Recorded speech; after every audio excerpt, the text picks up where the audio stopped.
Okay, good evening, everyone.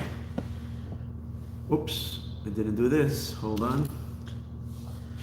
I'm sorry. Oops, we're gonna switch the batteries. Give me one more moment.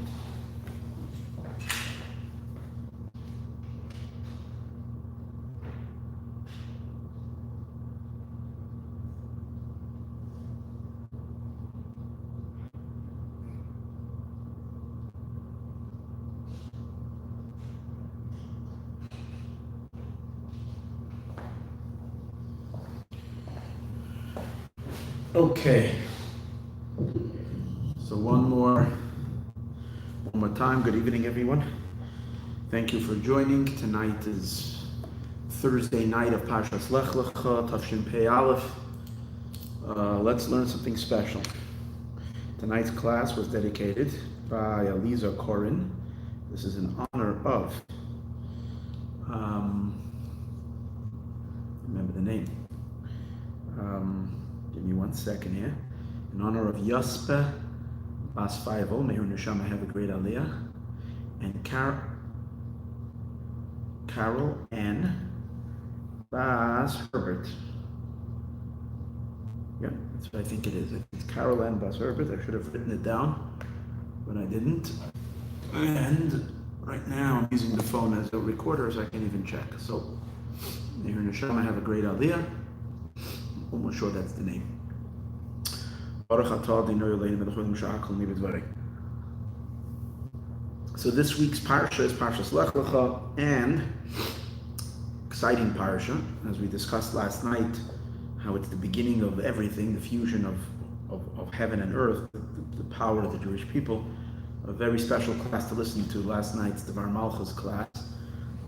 Tonight we're going to continue on that theme, but we're going to learn a mimer from the Alter Rebbe in the Siddur. Okay, we finished already all the Maimarim in Torah Or on Parshas Lecha. Most of the Parshiyos and Bereshis we've already completed. Now we're going to learn a discourse. Now this discourse was said, I think, on Parshas Lecha. It is on a pasuk on Parshas Lecha. The heading is in Parshas Lecha. It was said in the year Tov Kuf Ayin, that is 211 years ago. And in 1801, Parshas Lecha. Let's see if it was said Parshas Lecha. Give me a second.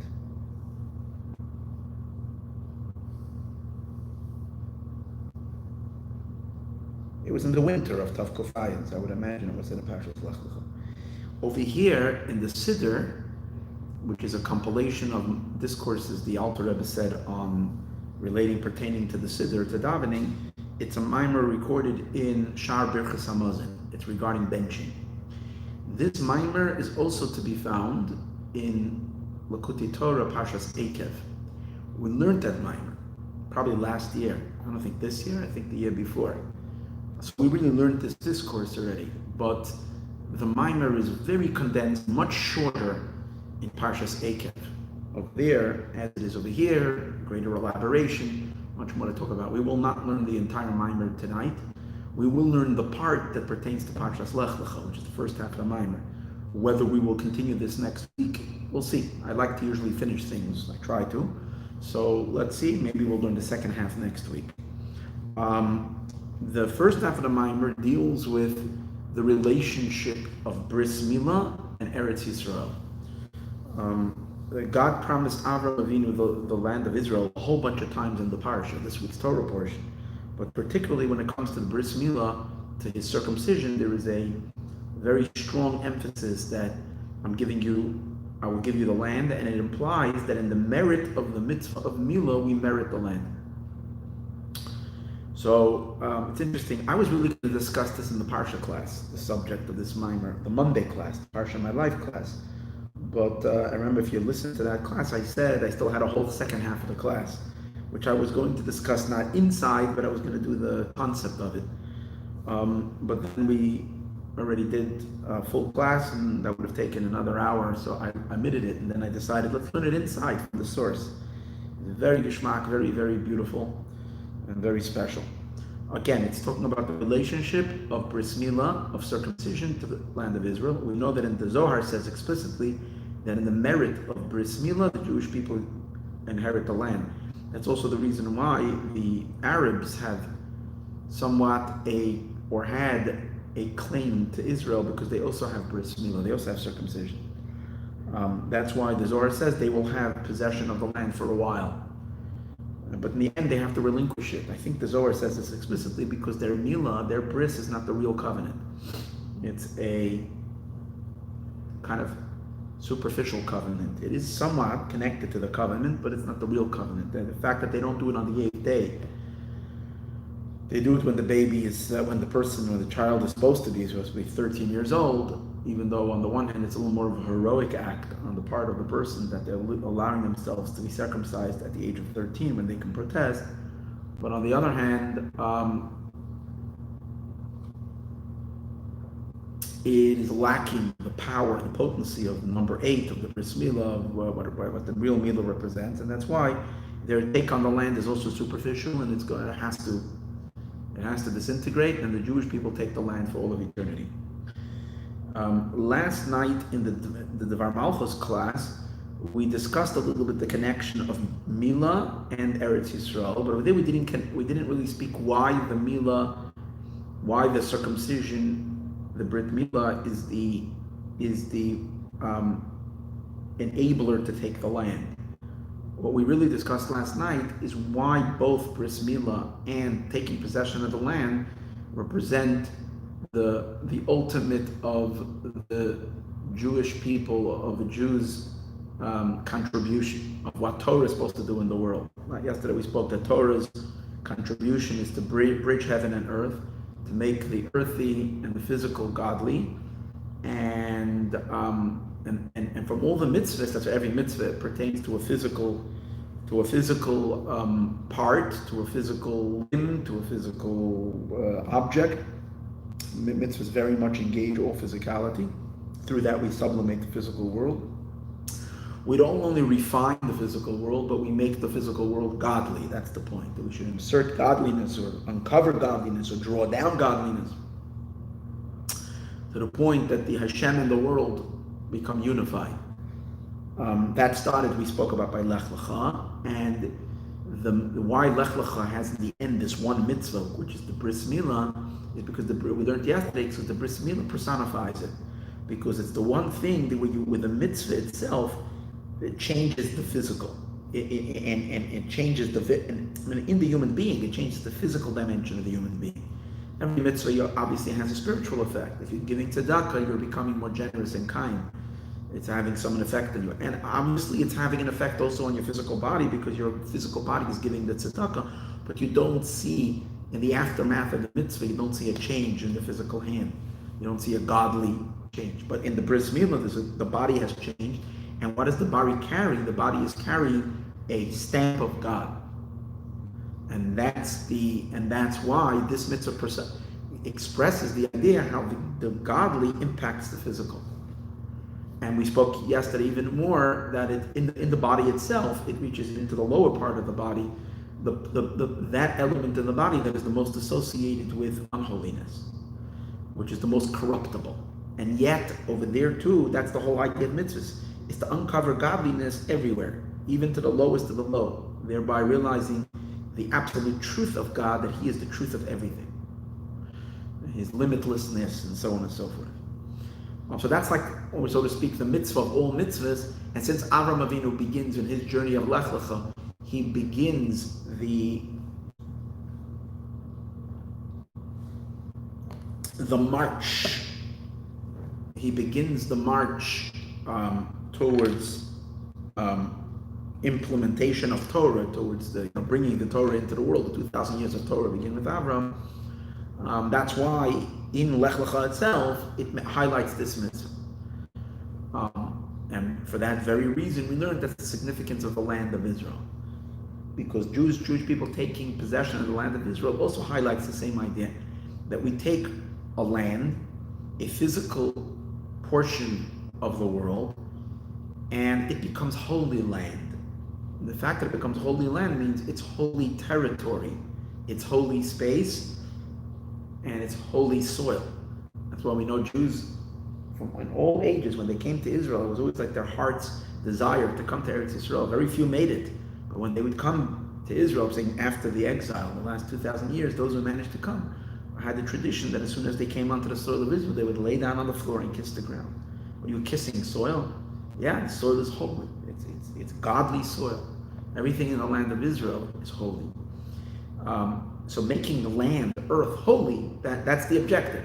So what bris Mila is to the body, the conquest of Eretz Yisrael, taking possession of it and making it into an Eretz Yisrael, is to the world, out the bigger body, the body of the planet. There is the human body, and then there is the planet, and that's why these two work together. That's what we learned yesterday. The same idea, really, how the two of them represent the fusion of God and the world, is really discussed in this discourse that we're going to learn today. But the discourse that we're learning today is going to explain it on a more spiritual,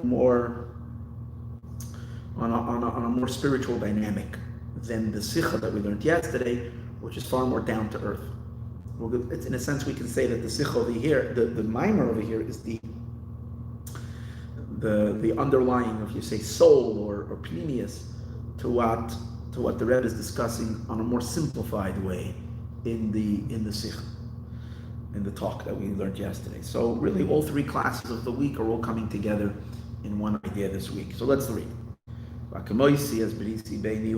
a verse this week in the parish. Now, for those who want to learn inside, you can look it up in the Siddur.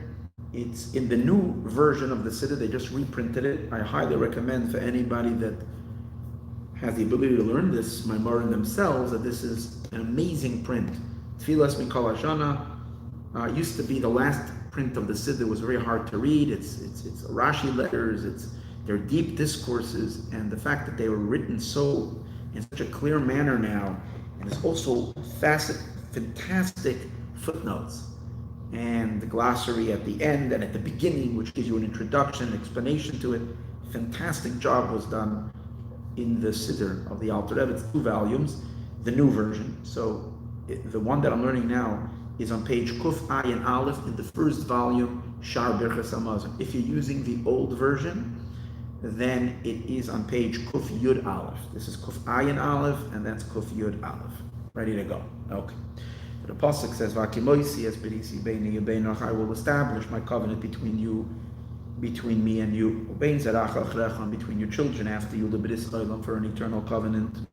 And I will give to you to your children thereafter. As Eretz Migorecha, your children that come after you. As Eretz Migorecha, the land where you have lived. As Kol Eretz Canaan. Again, this is when God is establishing the covenant, commanding Avraham Avinu to circumcise himself, Abraham to circumcise himself. He tells him, I will establish this covenant. And between you and your children after you, your land where you've been living, the land of Canaan, Lachuzas Oilam, for an eternal inheritance. We need to understand what is the connection of the mitzvah of Mila, the mitzvah of circumcision, to the inheritance of the land. In which he connected one to the other. He conditioned one to the other. In the merit of the mitzvah of Mila, Yiddish as Eretz Canaan, they're going to inherit the land of Canaan. Like it says,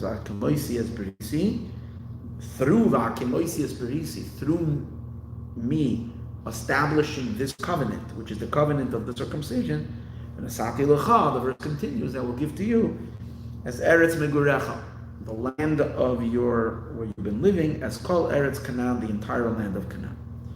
So we need to understand what's the relationship. What is a circumcision, which is done on the body, on the physical body? How in the world does that relate, and why does that give us the merit to take possession of the land of Israel and to hold on to that land for all of eternity? We also need to understand the verse says that when as a result of us having bris Mila,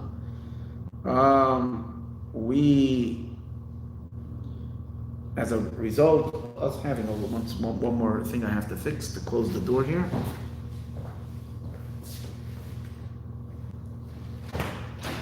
as the result of the Bris Mila, we are going to have the land of Israel for all of eternity.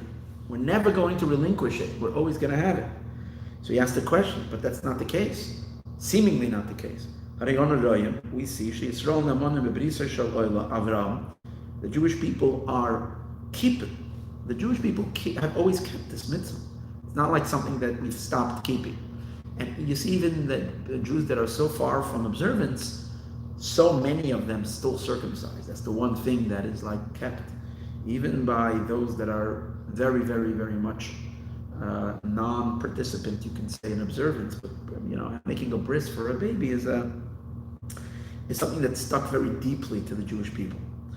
So for mostly, we've kept the bris, the covenant, yet we've been banished from the land. We don't have the land. And maybe the question is that even though we still own it, it's ours, but we can't live there. And maybe because it says, so the question I think is based on lachuzas. Lachuzas means for an inheritance, but achuzah also means to hold on to it. Hold on to it is when you have it, when you're thousands of miles away, and you're prohibited to, and you don't have any means to access it. That's not called an achuzah. It's not called holding on to it. Achuzah means to have it in your grasp. Today, thank God, we do have it in our grasp. But that was just the last 70 years. But before that, for thousands of years, we didn't have Eretz Yisroel in our grasp. So how can God give us a promise that in the merit of the Bris Mila, we're going to have it when we don't have it?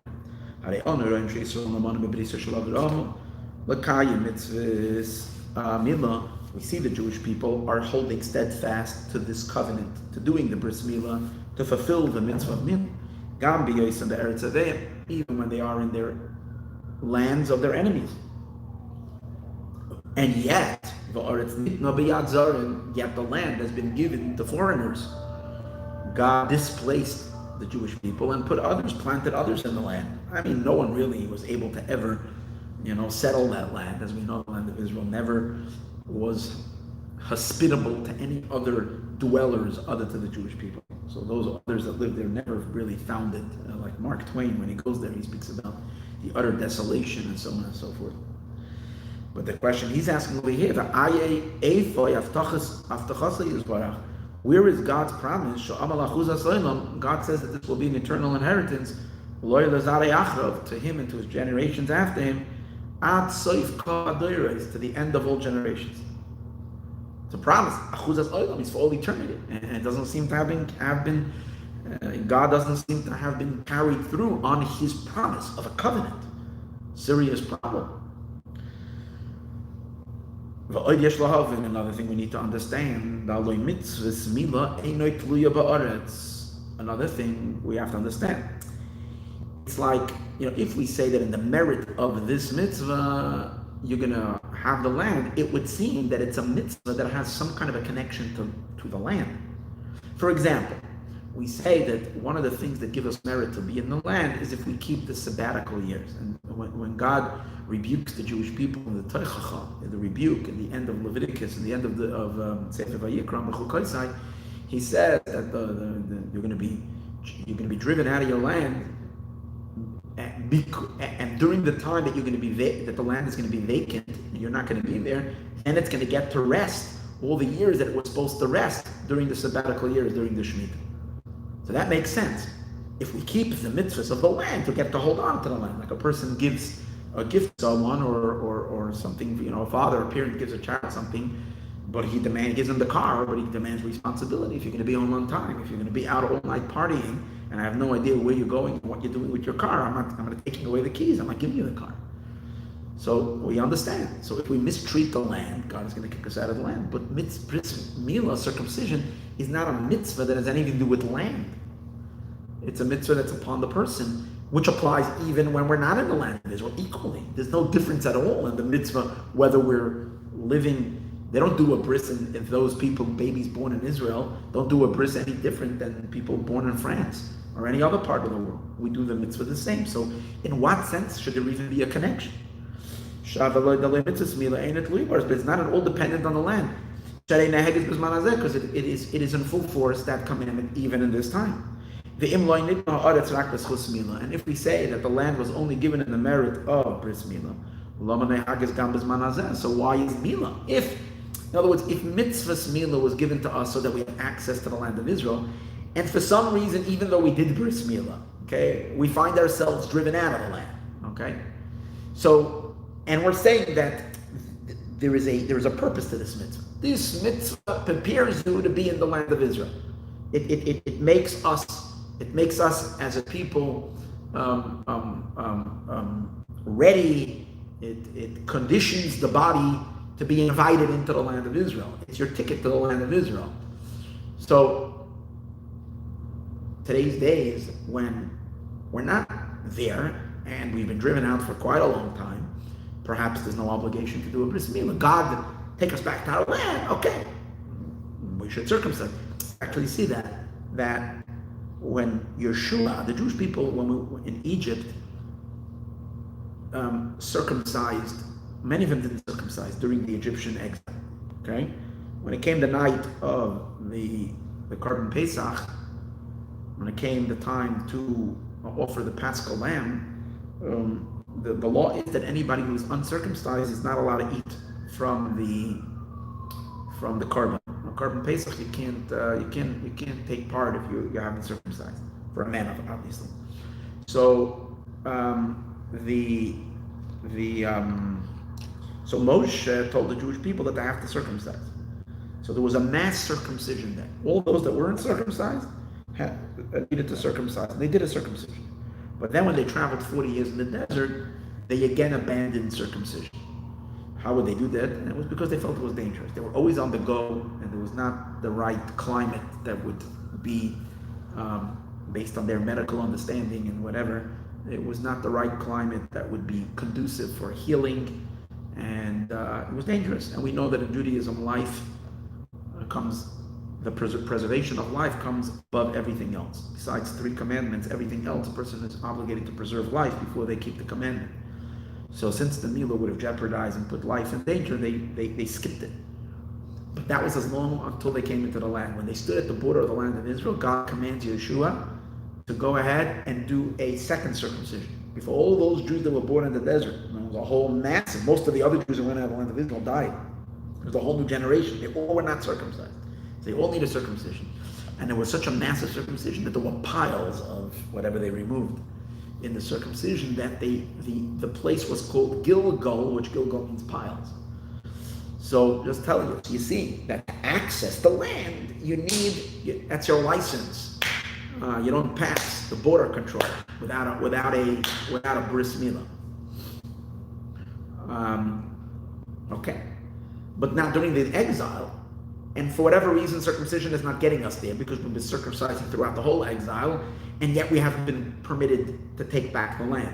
I mean, in the real way, like it's going to be when Mashiach comes and have real full control of the land, the way that the nations in the world and so on, and the UN and whoever else, the European nations have no say on it, and we have full access to the land that we don't have yet. And even though we have some access, but not in the way that that God promised it to us.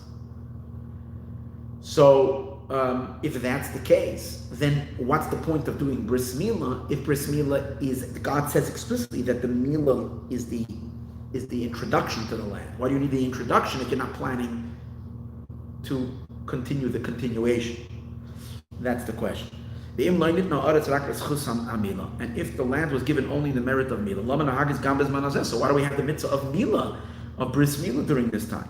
And from this that we see that bris milah, that circumcision is something that does apply in these days. This seems to tell us, seems to imply that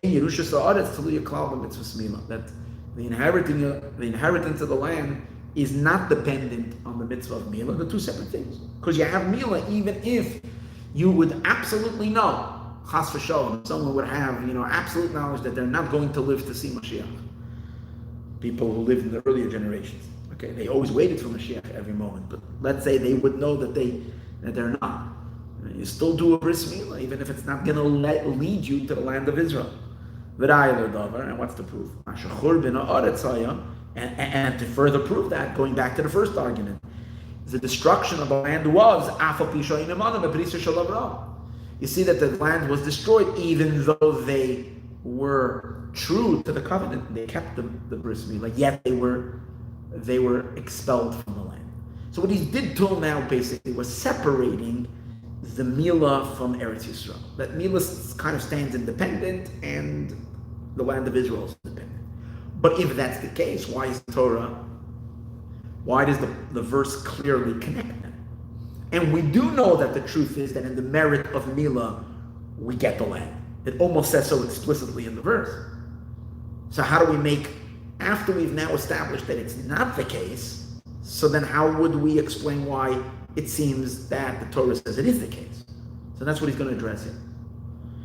Now, why is this whole discourse, Parshas Lech, I understand, it's this week's Torah portion. But why is this discourse in the part of the Siddur that deals with benching?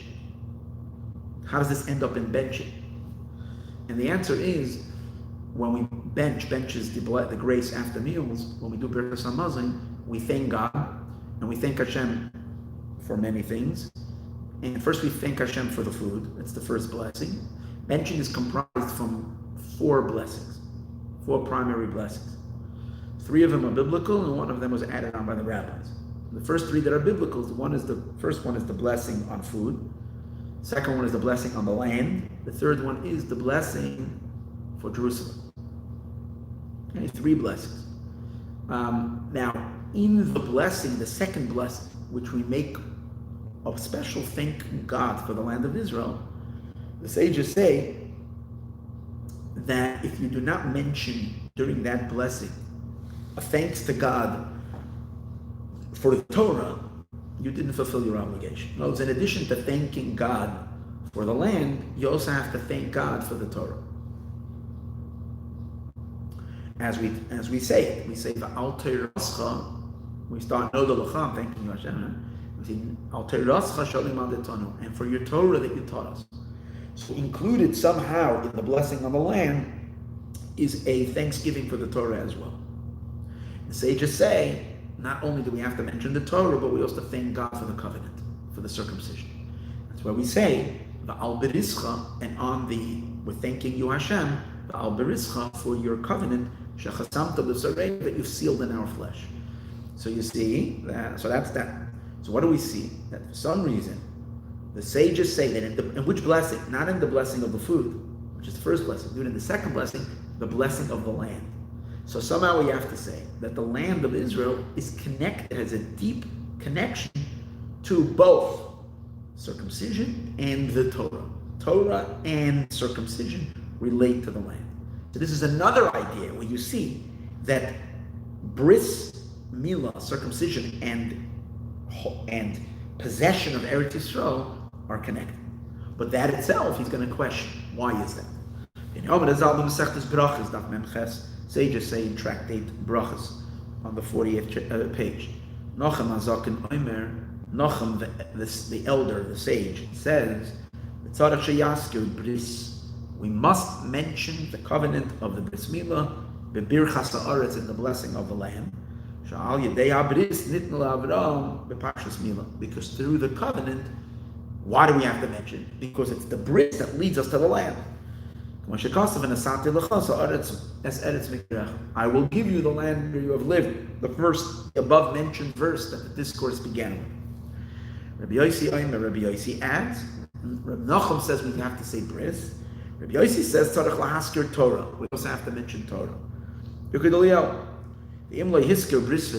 And if we do not mention these 2 add-ons to the blessing of the land, both the thanking of God for the covenant of circumcision and also Torah, you did not fulfill your obligation, and you have to bench over again. Your benching is disqualified. Your grace after the meal is not accepted. So now we have to ask a great and powerful question. First of all, he says, why do in general we say, this question that he's going to ask now seems independent to the previous discussion. It's just a good question regarding benching. In benching, as we said earlier, we thank God for food. Well, that's a biblical commandment. We have to thank God for food. It says in the verse, "V'chalta," you will eat, "V'savata," you will be satiated, "Barachtas Hashem," you will thank God. So we know to thank God for the food. Today, thank God, we all ate. So we thank Hashem, either, different blessings. Only if you eat bread, you have to thank the biblical thank you, the grace after meal, fine. The rabbis instructed us to bless God even on different types of food. But that nourishment is no different. For thousands of years, since the creation of man, the human being was always, somehow or what, always got something to eat. I mean, mostly. Sadly, some perished from that lack of food. We survived because our ancestors always at least had some morsel of food to stay alive. So and constant today, thank God, most of us, and Hashem should bless everybody, the whole world, to have food enough to eat. Shouldn't be any lacking. Fine. The second blessing is a special blessing, as we said before. You're thanking God for the land, and we're not talking about general land. We're talking that we have somewhere to live. We're not thanking God for living in America, which is a very nice thing, but that's not what we're thanking of. We're thanking for God for giving us a land of Israel, the Jewish land. So the question is, maybe today's days that we don't have the land. Again, when I say today's days, I mean during the time of exile. In the time of exile, we don't have the land of Israel. And if we don't have the land of Israel, then why, again, the Alter Rebbe said this Maimer 200 and so years ago, so then Jews really didn't have the land. So his question is, in what sense, why would this be a obligation then to thank God for it? And even if there would be an obligation, at least it should be only considered a rabbinic obligation. As the rabbis say that even if you're not in the land of Israel, since we're hoping to get back there, since we shouldn't forget what benching was like when we were in the land of Israel. So maybe, you have to continue saying this blessing. I can understand it. But biblical obligation means fundamentally if you're thanking God because the land is yours, but the land is not ours. So why are we thanking for it? So he says, how do we know the Gamazeh? How do we know that even in these days, that the blessing of the land is biblical? See, his question is not just why, but how do we know? Who is to say that this blessing is biblical? And we know that no one disputes that. There's no halachic authority that says that today's days only the first portion of benching is biblical, and some know that it's not biblical. The difference would be, I'll give you just an example if it's biblical or rabbinic. If you don't remember if you benched, don't remember. In general, the rule is if you don't remember regarding a blessing, if you don't remember if you said a blessing or not, since blessings are rabbinic in nature, and there is a possibility that if you say a blessing and you've already fulfilled your obligation because you did the blessing, but you don't remember, so you're going to say it again. They say, you don't remember, who cares? Say it again. Problem is, you're not allowed to say God's name in vain. Only when the rabbis instituted the blessing, you have permission to say God's name. We can't just throw it around whenever we want. So if you're in doubt, better not to say the blessing, because you don't want to put yourself into the possibility of saying God's name in vain. That's worse than not blessing. That's how the sages say. Besides one blessing, if you ate bread and you don't remember if you benched, then you're obligated to it again, because since it's a biblical obligation, so you have to bench it. But if we would say that only the first blessing is biblical, so maybe you should only say the first paragraph. And now what happens if you don't remember and you're benching a second time? The fourth blessing is definitely only rabbinic. So should we not say after Uvenei Yerushalayim from Hatova Meitiv, from that blessing, maybe we shouldn't say it. I think the place can talk about it, and I think they explain that since most of the benching you repeat already, because they're biblical, you're already going to add the fourth blessing as well, even if you're doing it from a doubt. I think that's what they say. I have to check it up. Somehow it's in the back of my mind. But that's obviously only now in the case that we say that all three blessings are biblical. But if only the first blessing would have been biblical, and the others, the blessing on the land and the blessing on Jerusalem, which we don't have today, would be only rabbinic, then there would be a difference. And we maybe wouldn't have to bench if we're in doubt, or say those blessings. The main thing is his question is, how do we know that it is biblical? Because it is actually accepted that this mitzvah is an obligation today to bench. He's asking, but the whole source of the blessing is, it says, Vakra, V'achalta v'savata. It says you will eat and you'll be satiated. And then it continues. And by the way, when you eat and you're not full, you didn't eat enough. The sages say to eat, the fact that you feel full is you eat the size of an egg. If you eat less than that, it's not a biblical obligation because you're not full. If you ate a little piece of bread, you're not. The rabbis instituted that if we ate the olive size, we should already bench. Fine, but it's only rabbinic. So this now let's continue the verse. It says you should eat, and you'll be satiated, and you'll thank God al Eretz HaTova, on the good land that He has given you. So it says explicitly, you're not thanking God just for the good land. You're thanking God for the good land that He has given to you. But what happens if you don't have it? What happens if the Crusaders are in the land of Israel? What happens if the children of Yisroel are there in the land of Israel and the Jews are not there? They can't thank God for the good land He's given to them. Even if we might say that somewhere in some vault, the deed of the land belongs to them. The title of the land is theirs. Okay, but you don't have access to it. It's not given to you now. Yet, again, even though that's the case, there is no dispute, and everybody agrees that the blessing on the land remains in full force, even during the time of exile when we're not in the land of Israel. So that's his question. Why? This the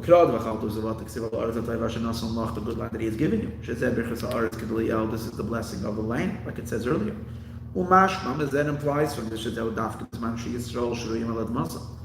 implies from this that it's only when the Jewish people are dwelling on their land, then they can say, on the good land that you've given to us. But not in these days, when the land is in the hands of foreigners. And like all the mitzvahs that are dependent on the land, that are only dependent on the land, and at the time when the temple is standing. That means, but when we're outside, for example, you have to give, for the Kohen, and these are all mitzvahs dependent on the land. So it's only then when Jews are in the land. And many of these mitzvahs, even when technically today's days, Jews are in Eretz Yisrael, many of these mitzvahs still don't apply, only from a rabbinic obligation, but not from a biblical obligation. Because when we don't have the Beis HaMikdash and so on and so forth, it's not really considered like we have Eretz Yisrael. That's what I was saying earlier, that even though we have modern state of Israel and Jews are living there, it's still not considered having it. Only after Mashiach comes and rebuilds the temple, then it's going to be fully ours. And all those mitzvahs are going to return. But benching hasn't changed. We've always still benched. And what's the answer? How can we answer this question? We can answer and say, what do you mean we don't have the land? We do have the land. Even in exile, why do we have the land? Because the mitzvah that goes hand in hand with the land, which is the mitzvah of bris Mila, of circumcision, which is, as we said earlier, is the license to enter the land, is that sign that you need for when they have these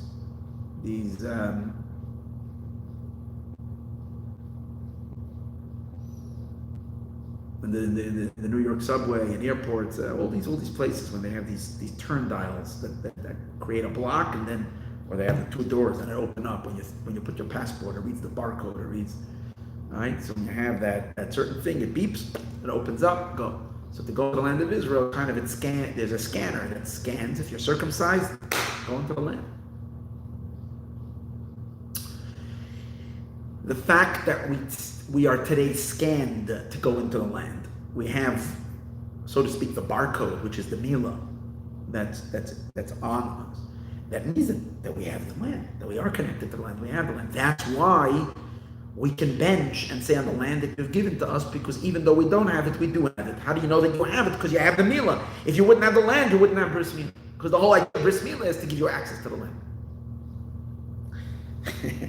So the way he's setting it up is basically obviously he's going to ask the question, but hold it. But then how come it's not a reality then? How come, if you're saying that, yeah, for sure we have the land today, because we have Bris Mila, we have circumcision, and circumcision is the whole idea of circumcision is to give us the land. So if we wouldn't have the land, then circumcision would be canceled. The fact that we have circumcision, then we do have the land. And that's why we can bless God on the land that He has given us, because we all possess today the land. You have Eretz Yisrael.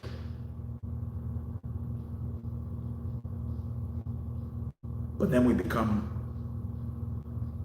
literal and we say, but if that's the case, so why can't I go to the land of Israel? Why don't I live there? Why am I living here in California? Something's not adding up. That's where he's taking it. And the answer is, in the merit of the mitzvah of Mila, the land was given to us. And the mitzvah of Mila, of circumcision, is applicable in our days. Okay, therefore, also the blessing of the land, is biblical also today. Even though the land is technically in the hands of foreigners. But then the question, this itself leads us to the question. What's the connection of the inheritance of the land to the mitzvah of Mila? As he asked earlier, you see that we're doing the Mila and we still don't have the land. Because it seems to imply from this that the mitzvah of Mila is applicable today. When we don't have the land, so that seems to imply the opposite, that the inheritance of the land is not dependent on the circumcision. Like we said earlier. So we're getting back to the question. So the main question is, how does mitzvah and Mila and Eretz Yisrael go together? And we have to say that we do have it, because if we have Mila, we have the land of Israel. And another proof that we have the land of Israel is from the fact that we bench today, biblically, and we say the land that you've given to us. But yet we don't have it. And the answer he's going to give, just going to one tiny little thought, and that answers everything. And the answer is, in the merit of Mila, we inherit the spiritual land of Israel. Just like there's two lands of Israel. There's the land of Israel in the physical manifestation, and there's the land of Israel in its soul, and that's the real power of Israel.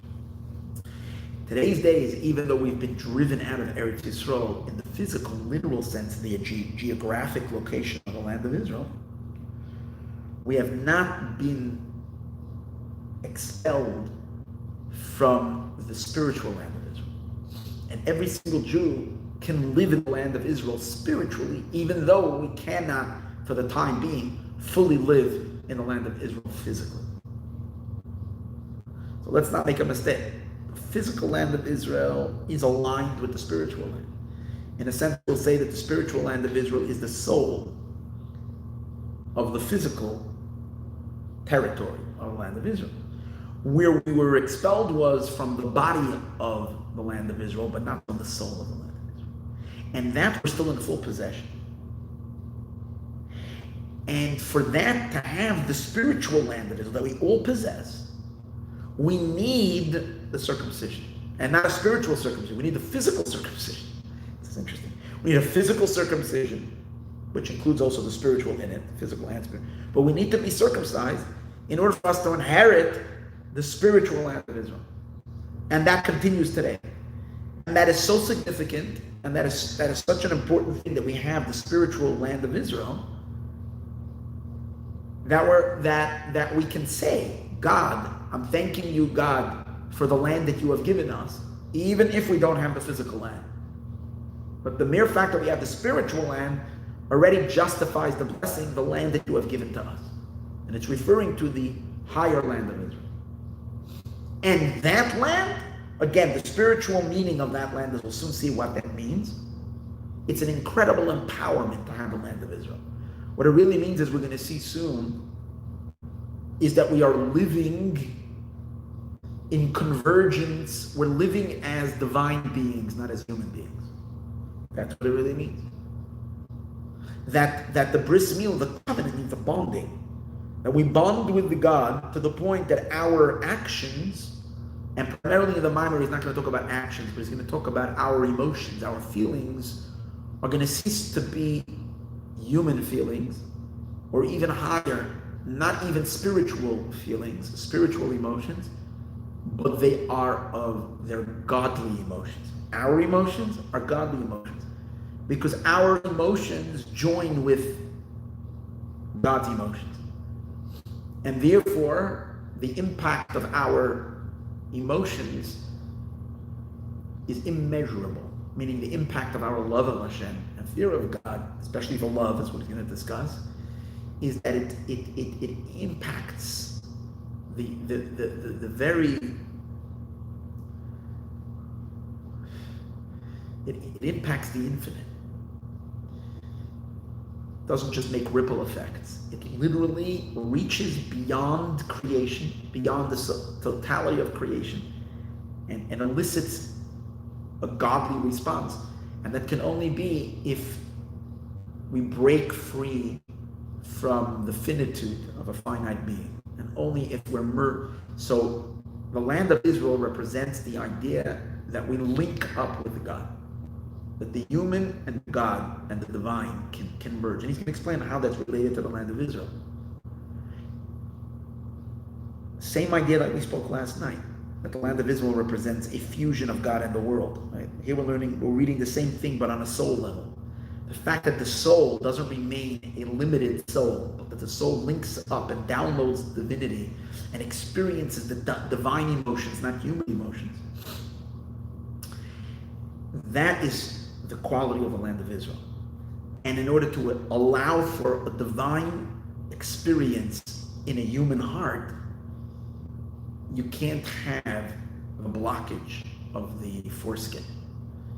Because the foreskin, the non-circumcised, I'm giving you already the synopsis on the Maayon.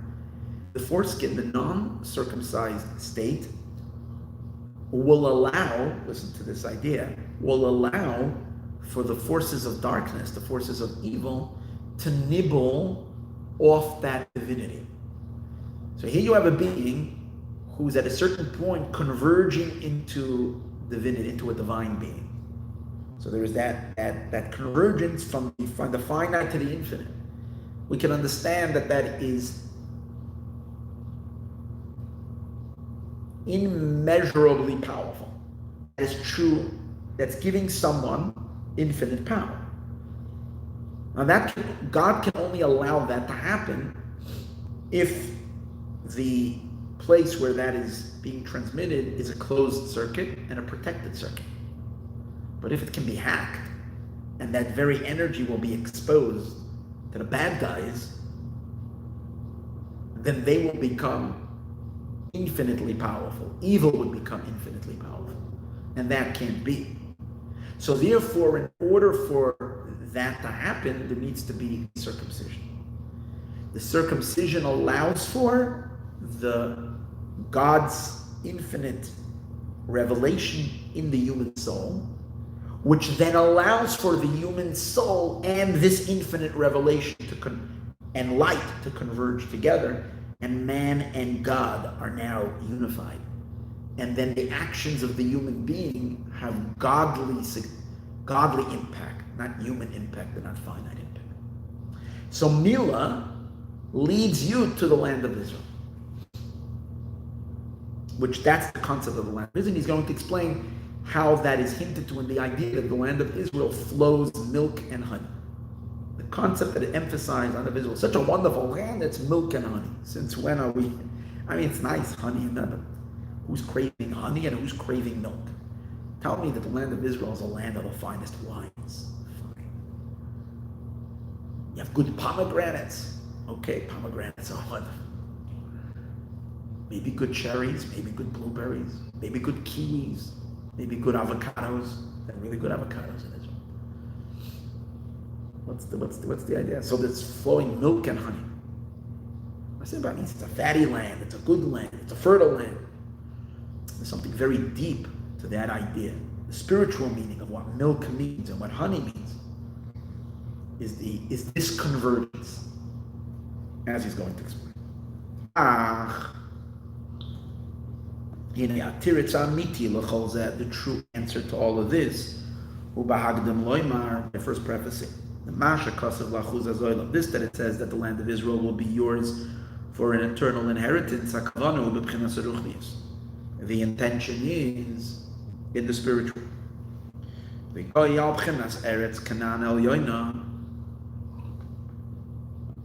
It's referring to the Eretz Canaan El Yoina, to the supernal land of Canaan, that is the spiritual land of Israel. That land, that godly capacity, that godly capability was given to Abraham. It was implanted in his soul, like God planted a chip, a divine chip in his soul. For an everlasting eternity. Loyal to him and his descendants after. Even when the physical land has been destroyed. Spiritual Eretz Yisroel that we have access to, that we live inside, it's part of us, we never lose connection to. With this, everything will be answered. The mitzvah of Mila, the mitzvah of Mila is because of this, is applicable even in today's days. Because in its merit, the Jewish people inherit the spiritual land of Canaan, even in today's days. This is what it says in the pasuk. I will give you the land of where you live.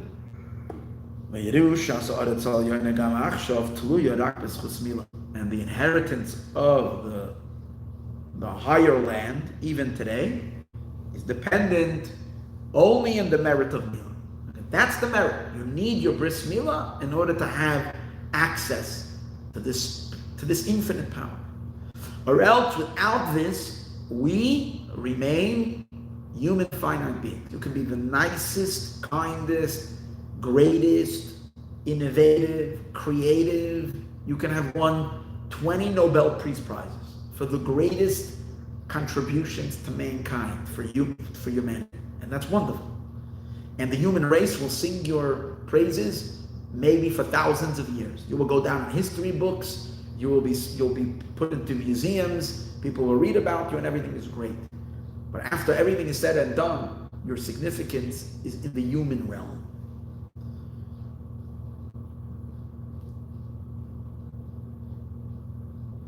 To catch God's attention, you have to be able to do godly actions, not fantastic human actions, godly actions. But to do a godly act, you have to be godly. The fact that we have a godly soul itself, since that godly soul, I guess, its essence is a spark of God, but once it formulates into a soul, its experiences are all definitive, finite, structured, and limited.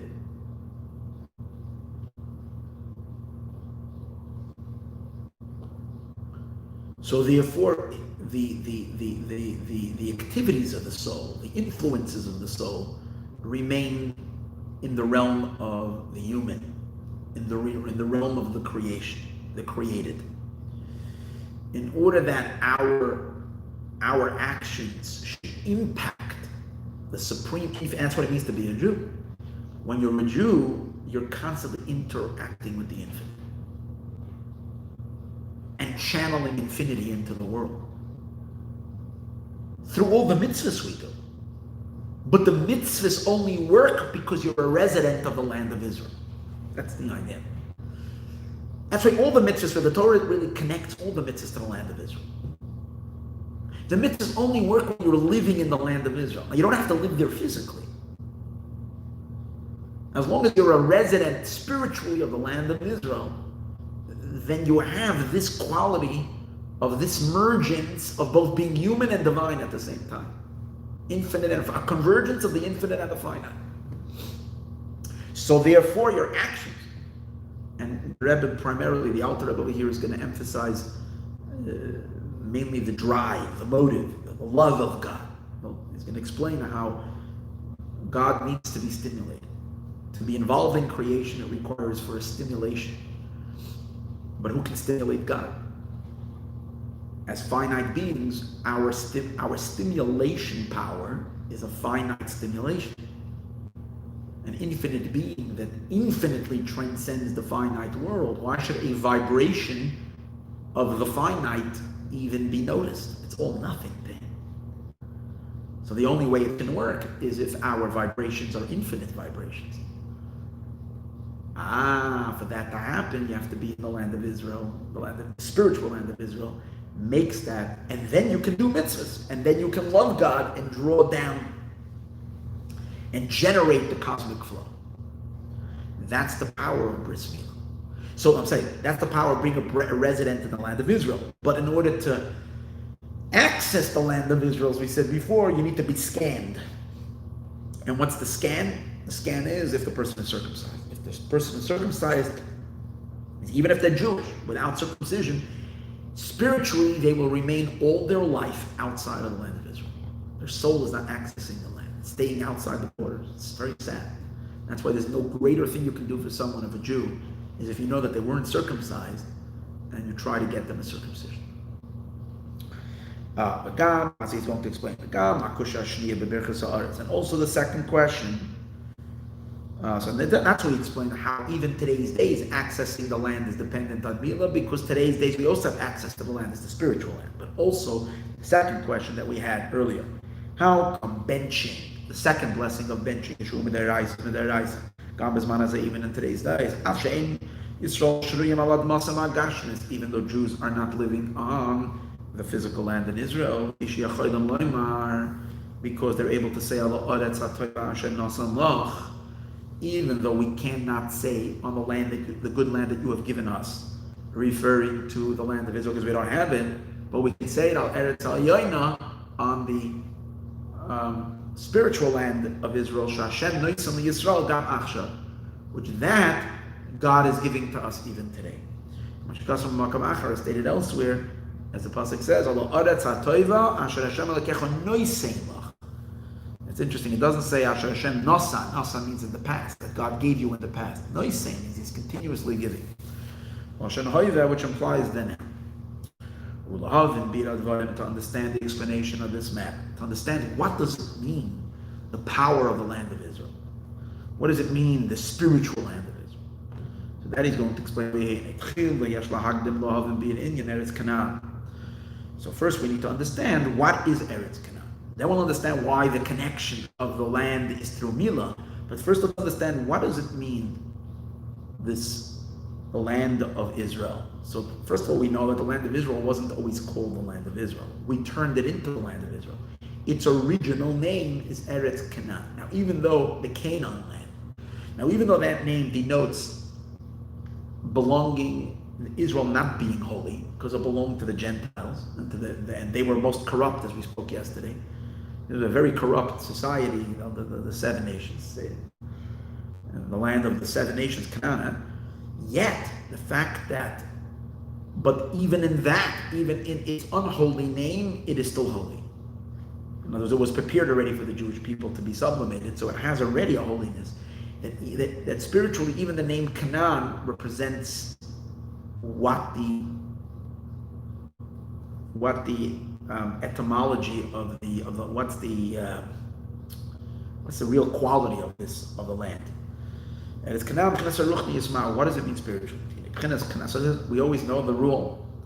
Look into the name. When you look into the name of something, when you understand its name, you understand the spiritual dynamics of it.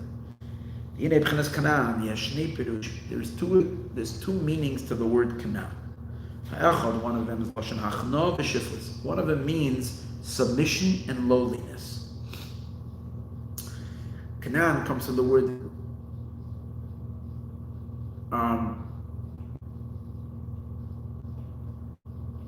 Hachna'a. Hachna'a means to submit, to surrender.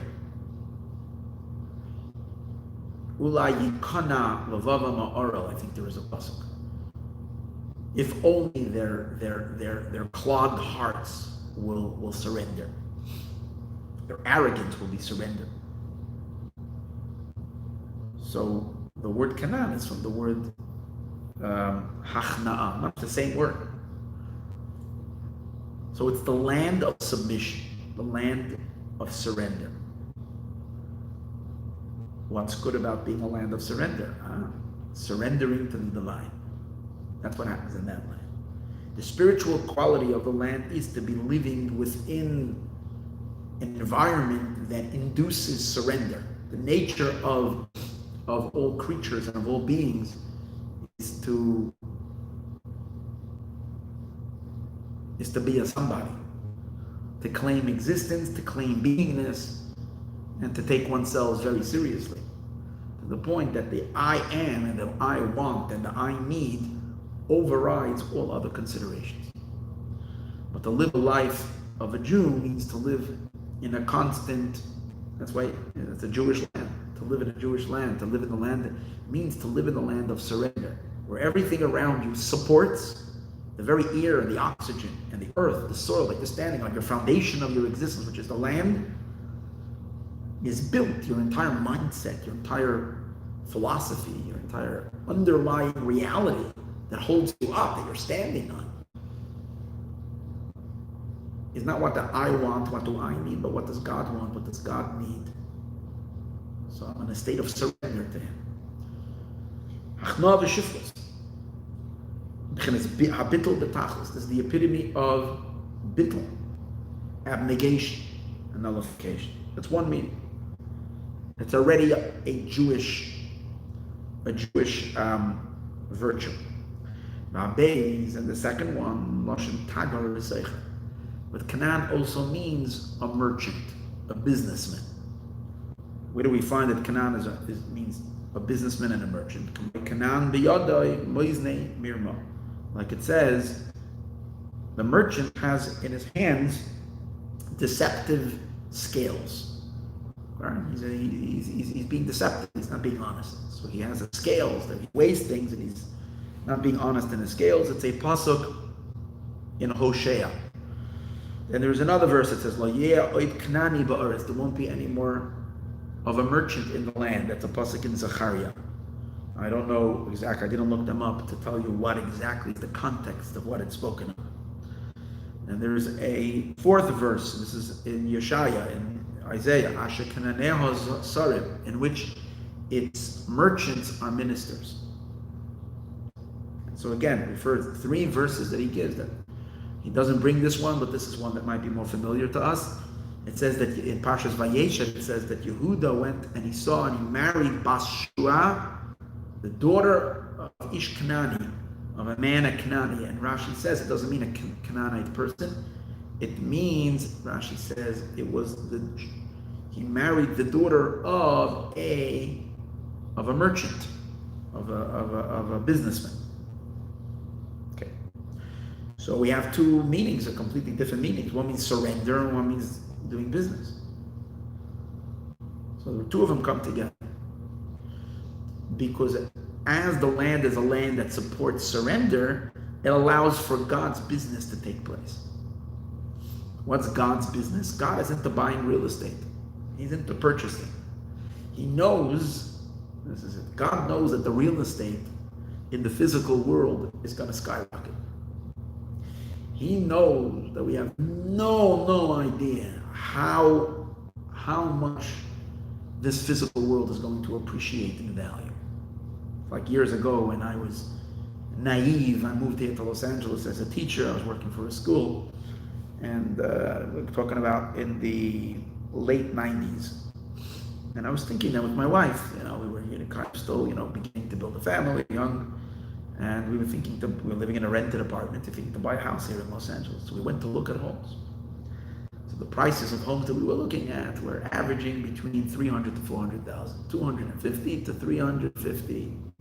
And we saw, obviously the ones that we looked at weren't big mansions, but they were, you needed to do a nice, good renovation to, uproad, and you could have a nice house.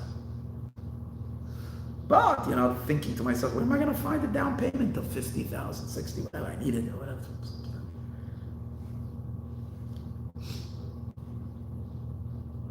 And the one thing we always look back of how foolishly we were that we didn't buy. All these homes are going now for 2 million, 2.5 million.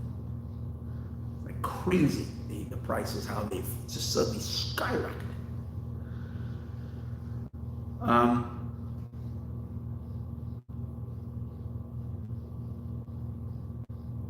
The real estate of this physical world, every inch of a land in the physical, its preciousness is like complete. We don't really understand that until Mashiach comes, because then we're going to realize the preciousness of physicality, because it's in the physical world where God is going to manifest and reveal his true self that is not revealed in all the spiritual world. So for like some people, it's like the real estate of Gan Eden. That's expensive real estate. To get yourself a good skyscraper in Gan Eden, that's where you want to be. You want to get yourself a good spot in paradise. Many religions are all into that, and sadly, not sadly, but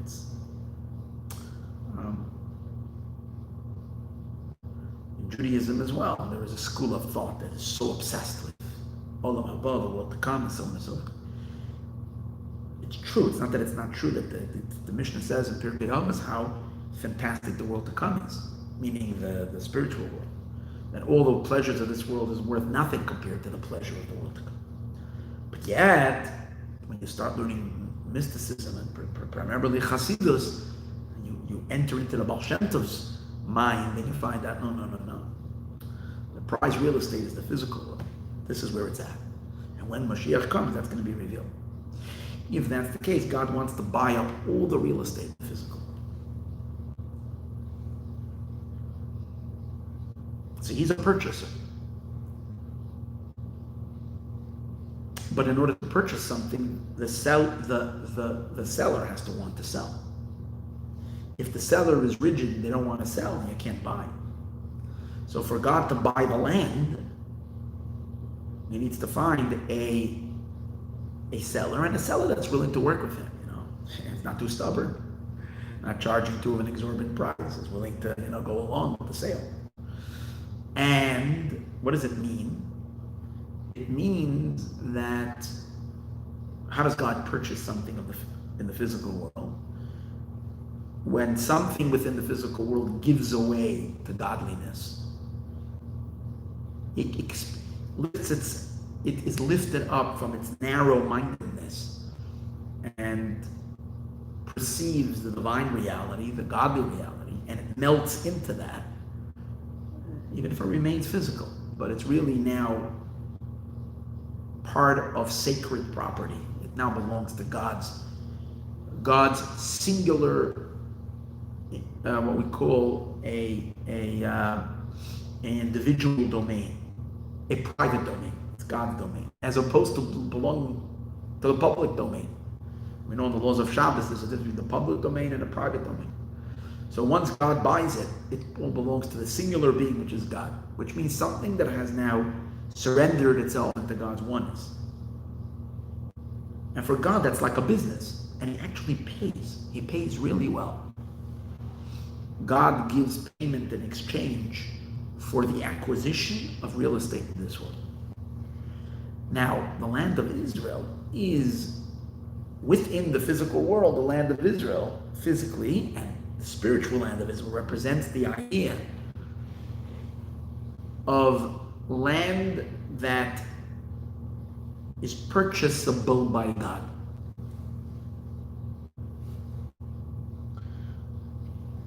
Now he's going to explain it, we'll understand it better, but this is just giving you a little bit of an understanding. And that's why surrender, the land of Canaan is called the land of surrender, and it's also called the land of business, is because the surrender leads to business.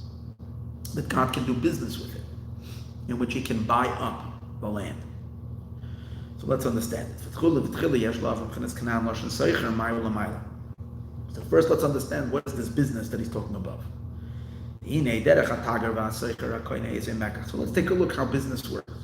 So when a merchant comes around and he wants to buy any type of a acquisition, or anything, everything that's bought is really bought through two ways. Now he's going to talk about not the purchase of real estate. He's going to talk about the purchase of movable objects. The way we purchase a movable object, whatever that is. I bought a set, a dining room set, table and chairs from you. I bought a book. I go shopping all the time. We're always purchasing things. So halachically, the question is legally, how does the item move from one person's ownership to the other ownership? A few minutes earlier, it belonged to the storekeeper. Now it's now transported to the ownership, or transitions to the ownership of the purchase. At which point does that happen? If the guy changes his mind and he says, "I'm not selling it to you," can you always do that? No, once you walk down to the store and you have it already in your bag, you can't say, "Give it back to me. You bought it. You paid for it already." So at which point? So halacha talks about two things. One of them is called meshicha. Meshicha actually means what I'm doing right now. This is a book. So if this book is on the table, I can't really show you that on the line. You can't see the table. And I draw it. I pull it. If it would be an animal, let's say, I take the animal. I'm buying a cow, and I pull the animal towards me. As I'm pulling it, I'm drawing it, and that constitutes the acquisition. And even if I didn't give money yet, the fact that we agreed on a sale, and I took it, and I pulled it, that makes it mine. And there's another thing. There's the giving of the money. When you give the money, then it becomes yours. So the Gemara has a whole discussion, which one affects, is it the giving of the money, which one? And the Gemara says, there is a difference according to the rabbis, according to the biblical understanding of how a sale is finalized, at which point. The rabbis came and changed things. The rabbis didn't want someone to acquire something by just, according to the Torah, I think, again, there's arguments about it, but according to, I think, the final opinion is that, according to the Torah, by giving money, the object becomes yours. As soon as there is a money exchange, even if you didn't touch the item, even if the item is still in the box, in the shelf, in the store, you just say, "You see that basketball over there? That's the one I want." And you pay for it, and then you left the store, come back in 2 hours, I'm going to come get it. It's yours because you gave the money. But the rabbis institute that it should not be considered yours until you actually pull it, because they don't want you to leave your items in the house, in the store. Because maybe the storekeeper will be negligent because he says, it's not mine, it's someone else's already, so he won't take care of it. And therefore, he will be negligent with it and watching it. So therefore, they instituted it's not considered yours, so that we wanted people to take it. Because if you're taking it, then you're not leaving your items in someone else's. Whatever, it goes into all these legal ideas. But this is the general idea that there are two stages, or two elements in purchasing something: the giving of the money and the drawing of the item. And now he's going to explain what does that mean spiritually. When we say God comes to purchase something, he's coming with a wallet stashed with cash. And when he's purchasing, what is he purchasing? And God does both as well. The pulling of the item is stage number one, and the money exchange is stage number two. Everything that's purchased is purchased through different things. Through money and through drawing it. First, one draws the mekach, the item from the domain of the seller to his domain. And when he's pulling it, he actually is lifting it up. And afterwards he delivers the money. Now in other places it explains that sometimes it works the opposite. That first he gives the money and then he goes and he takes it. First he gives the money and then he pulls it from the seller's domain into his own domain. And he's already, in the parentheses, all parentheses over here, he's already going into the explanation that he didn't even explain yet. He's already giving you, because he's trying to explain the difference between them. And they're both the same idea. They both represent the selling, the pulling and the giving. What's really happening is, if you think about it, in pulling, you're taking. In giving, you're giving. It's two opposite movements. One is towards yourself, and one is relinquishing something. You're giving. So the question, which one is first the taking and then the giving. So in terms of our relationship with God, and we're saying God is purchasing something, so he pulls the item to himself and he's giving something. What would that mean? So the pulling is the lifting up of the physical world to enter into a more godlier consciousness, into a higher state of existence.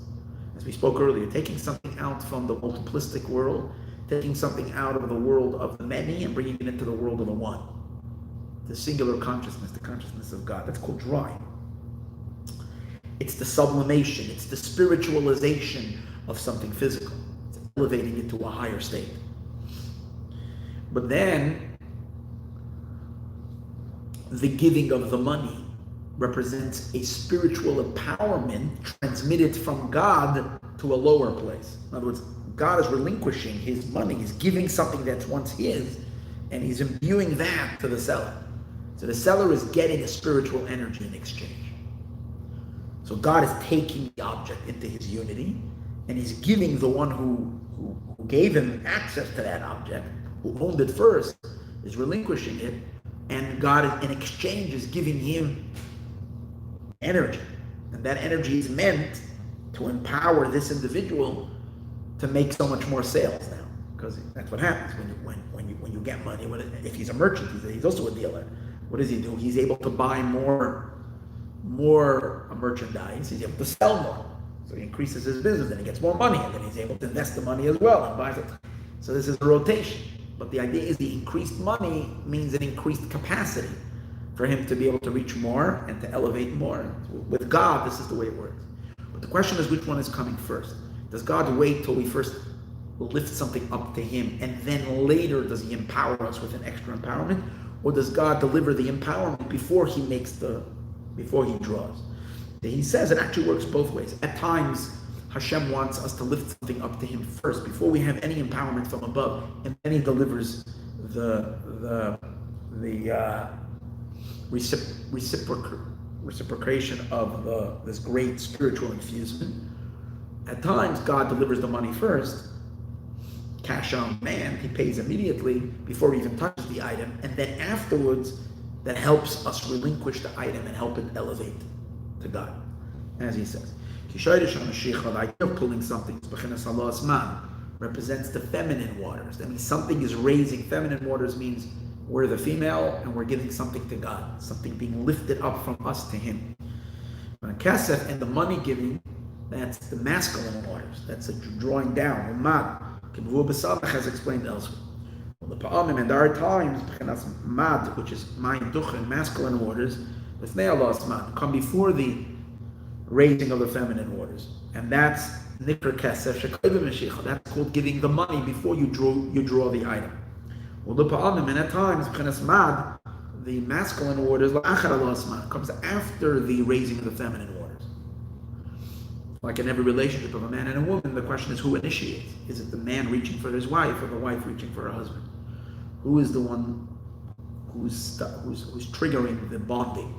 So when we're bonding with God in this element of giving him the materials of the world, are we initiating or is he initiating?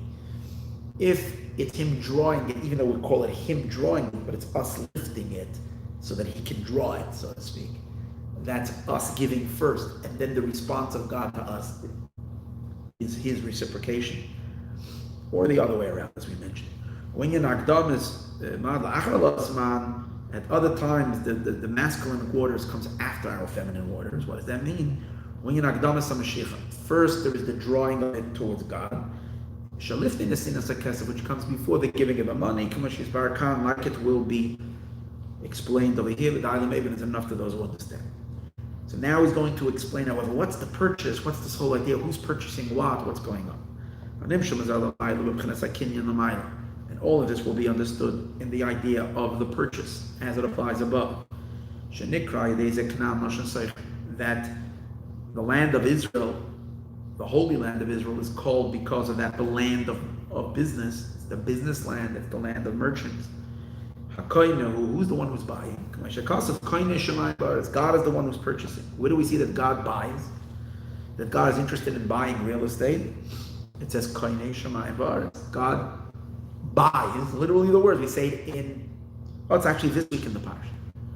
right after Avram Avinu comes back from the war in which he defeated the 4 kings. He gets a hero's welcome, and Shem, the son of Noach, the king Malki Tzedek, the king of Jerusalem, comes out to greet him. Melech Sholem, the king of Sholem, which is Jerusalem, comes out to greet him, and he blesses him, and he says, Baruch, what's the words over there? Baruch Avram, Baruch Hashem shebikin tzurecha b'yadecha, Baruch Avram Hashem, and bless Hashem, Koinei Shamayim va'aretz, the one who purchases heaven and earth. That's, I think, the first place it mentions those words. Koinei Shamayim va'aretz. Yeah, 218, Lech Lecha. And we also say the Shmona Esrei, we say. In the first blessing of the Amidah, the 18 blessings, every day we say, V'konei hakol, he acquires everything, he purchases everything. Shugam ken al derav zeh, it's the same idea. And when we say God is purchasing, what does that mean? Shemetchila magdem chenes meshicha. First, he pulls the item.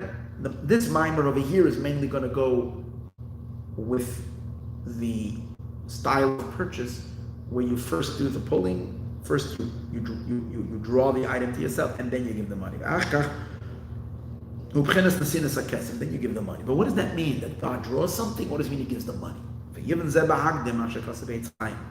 So we understand, first of all, we see something over here, that everything in this world, nothing really originates down here. Everything in this world is just a manifestation of higher spiritual experiences and so forth. Even business and the way that is conducted is just that's why it's so important that in business we follow Torah. And everything we do, we follow Torah. Because then we are synchronizing our existence with the higher world of how business works in the higher spiritual realms. We'll understand this by first prefacing and understanding what it says in Eitz Chaim. So you can preface over here a very fundamental idea. The fundamental idea is that God absolutely transcends creation and all of existence, all of the universe, absolutely. And therefore, shouldn't pay it, God forbid, shouldn't pay one iota of attention to the world, thereby letting it, God forbid, disappear. If He doesn't pay attention to it, it disappears.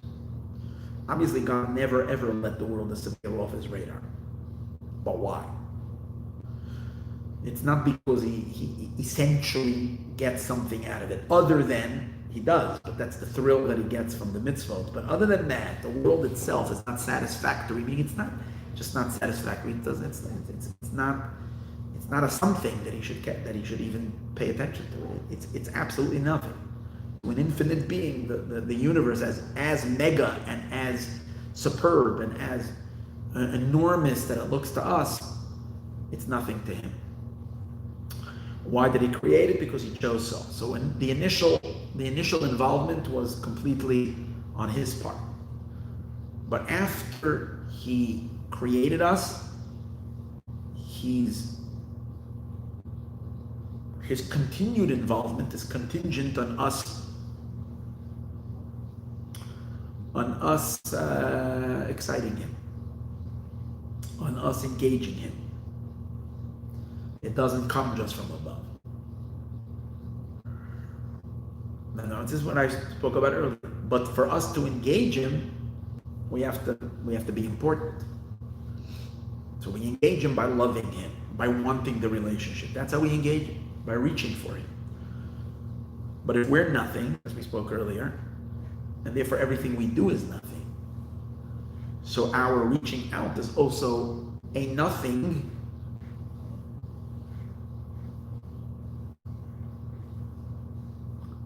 Using a nothing force to reach out, because if we're nothing, then anything we do is nothing. I don't say nothing in terms of absolute beingness.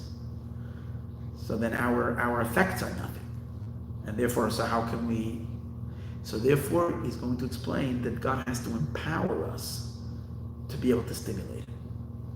In other words, he created us, made us, but still created us to be nothing. Since he wants us to stimulate and engage him, he needs to insert himself into us so that we should be him, so we can engage him. That's kind of, he has to at least plant a little bit of his DNA inside of us. He has to give us a little bit of the absoluteness of his existence into us. He has to plant a chip of himself in us. And he's going to explain that's the idea of the giving of the money. The giving of the money is God giving of himself into us so that we can. So the money is very important. It's like, it sounds silly, but you go to the arcade games and you're creating, you're pulling, you're sitting there in front of this thing and you're pushing the dials, it's shooting, it's making, it's doing, it's blowing up, it's all the ping pong ball with that thing, you shoot the ball or whatever it's called, not the ping pong, I forgot what it's called. You shoot the ball and it goes there and it's banging a million things and it's like, it's a whole universe. It's amazing. It's like enjoying, right? But that you're pulling the button, nothing is going, it's like suddenly dying. Why? Because the 50 cents coin that you put in expired. That's it. You put in $1. Today's days you don't get nothing for 50 cents. So you buy these tokens. You put the tokens in, it works. It gives you, 2 minutes of whatever, 3 minutes. And then the 3 minutes are over, game over, and then there's nothing. There's nothing happening. It's like dead. You lost all your potency. The bang, and the same thing that created such a commotion is now useless. So we can look at it. We need these divine coins to drop in. God has to continuously give us coins to run our operation. And when we have those coins and we put on tefillin, we have those coins and we keep Shabbos, we have those coins and we, whatever mitzvah we're doing, we have those coins and we're loving God. Those coins amplify our love to reach him. Stimulate. But the moment those coins run out, we return to our natural state into nothingness. That's the concept of the giving of the coins. But God only gives the coins if he's able to draw something. So there is something that precedes the giving of the coin, as we're going to see. Yom Zebah will understand this all by first prefacing. So first, there's going to be a little bit of a discussion, which is very, very typical in the Alter Rebbe's Maimer, where he discusses the vast insignificance of all of existence in front of Hashem. Why it's valueless to try to connect to him without the coins. On our own, why it's a futile attempt. It's meaningless from the ultimate understanding of things. So he explains. It says Eitz Chai, which is the Arizal. In the beginning, when it arose in God's simple will to create the worlds, and then it was a divinely inspired project. He decided to do it because he decided to do it. However, afterwards told him, but afterwards it's dependent on our stimulation. And the idea is, you do it is known. The essence of the Oru Ein Sof, the essence of the infinite being, is exalted. The essence of, he's not saying the Ein Sof, the Or Ein Sof. He's saying the essence of the Or Ein Sof is Ram, is exalted, Venisa, and elevated. How much? Revavis Madregas Ein Kates. Myriads of myriads and endless levels. Ad Ein Kates V'Shitol, there's absolutely no limit to how removed he is, how high he is, and how above elevated he is.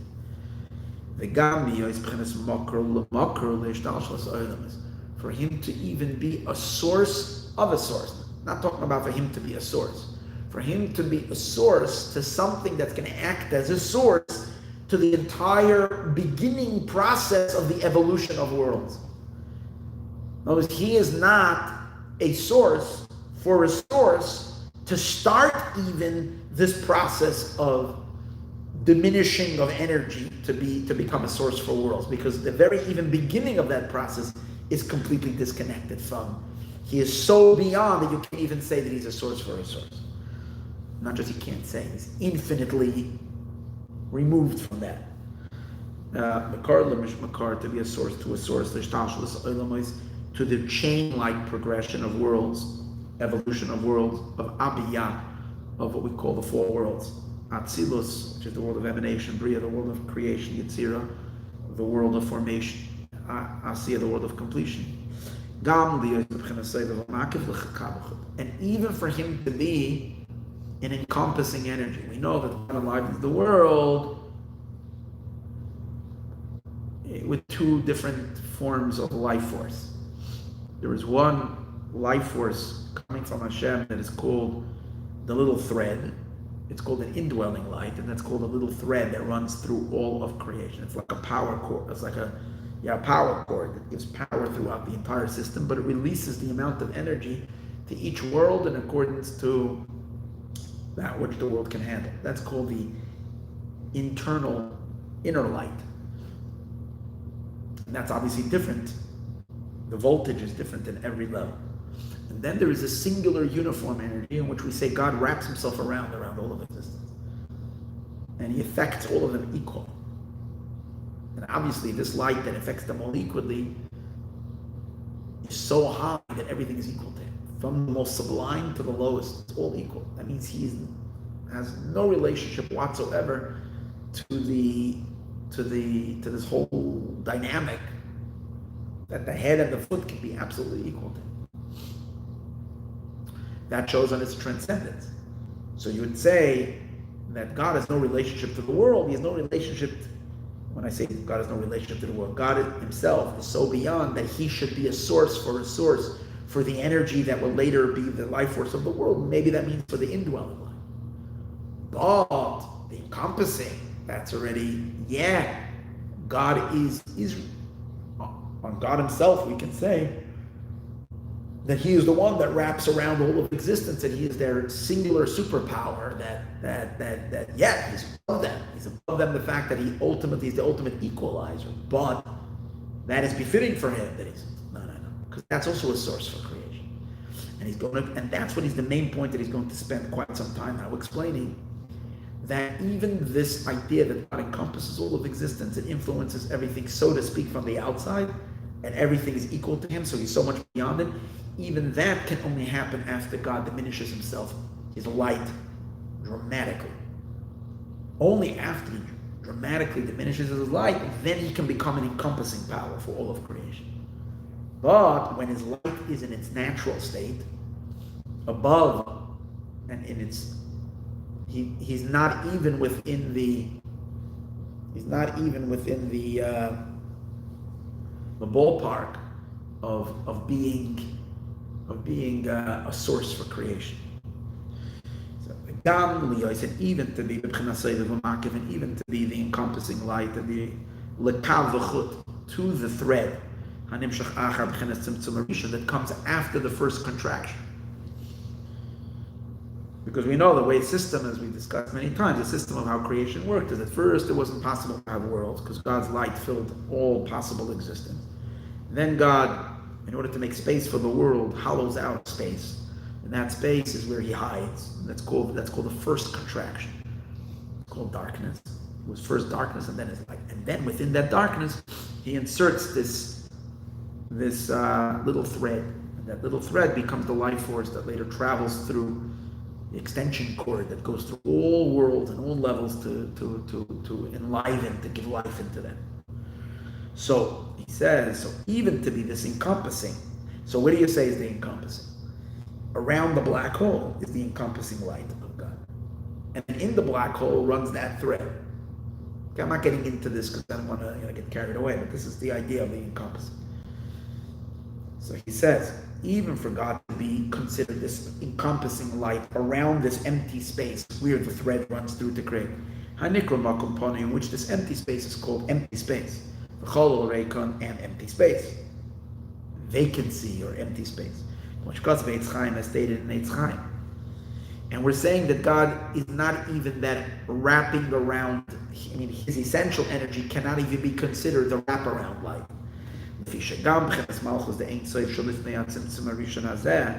Because even the level of the Malchut the kingship of the Ein Sof, of the Infinite One.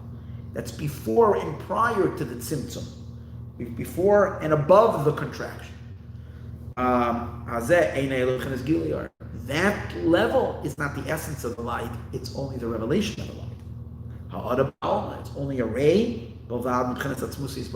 In other words, what he's saying is like this.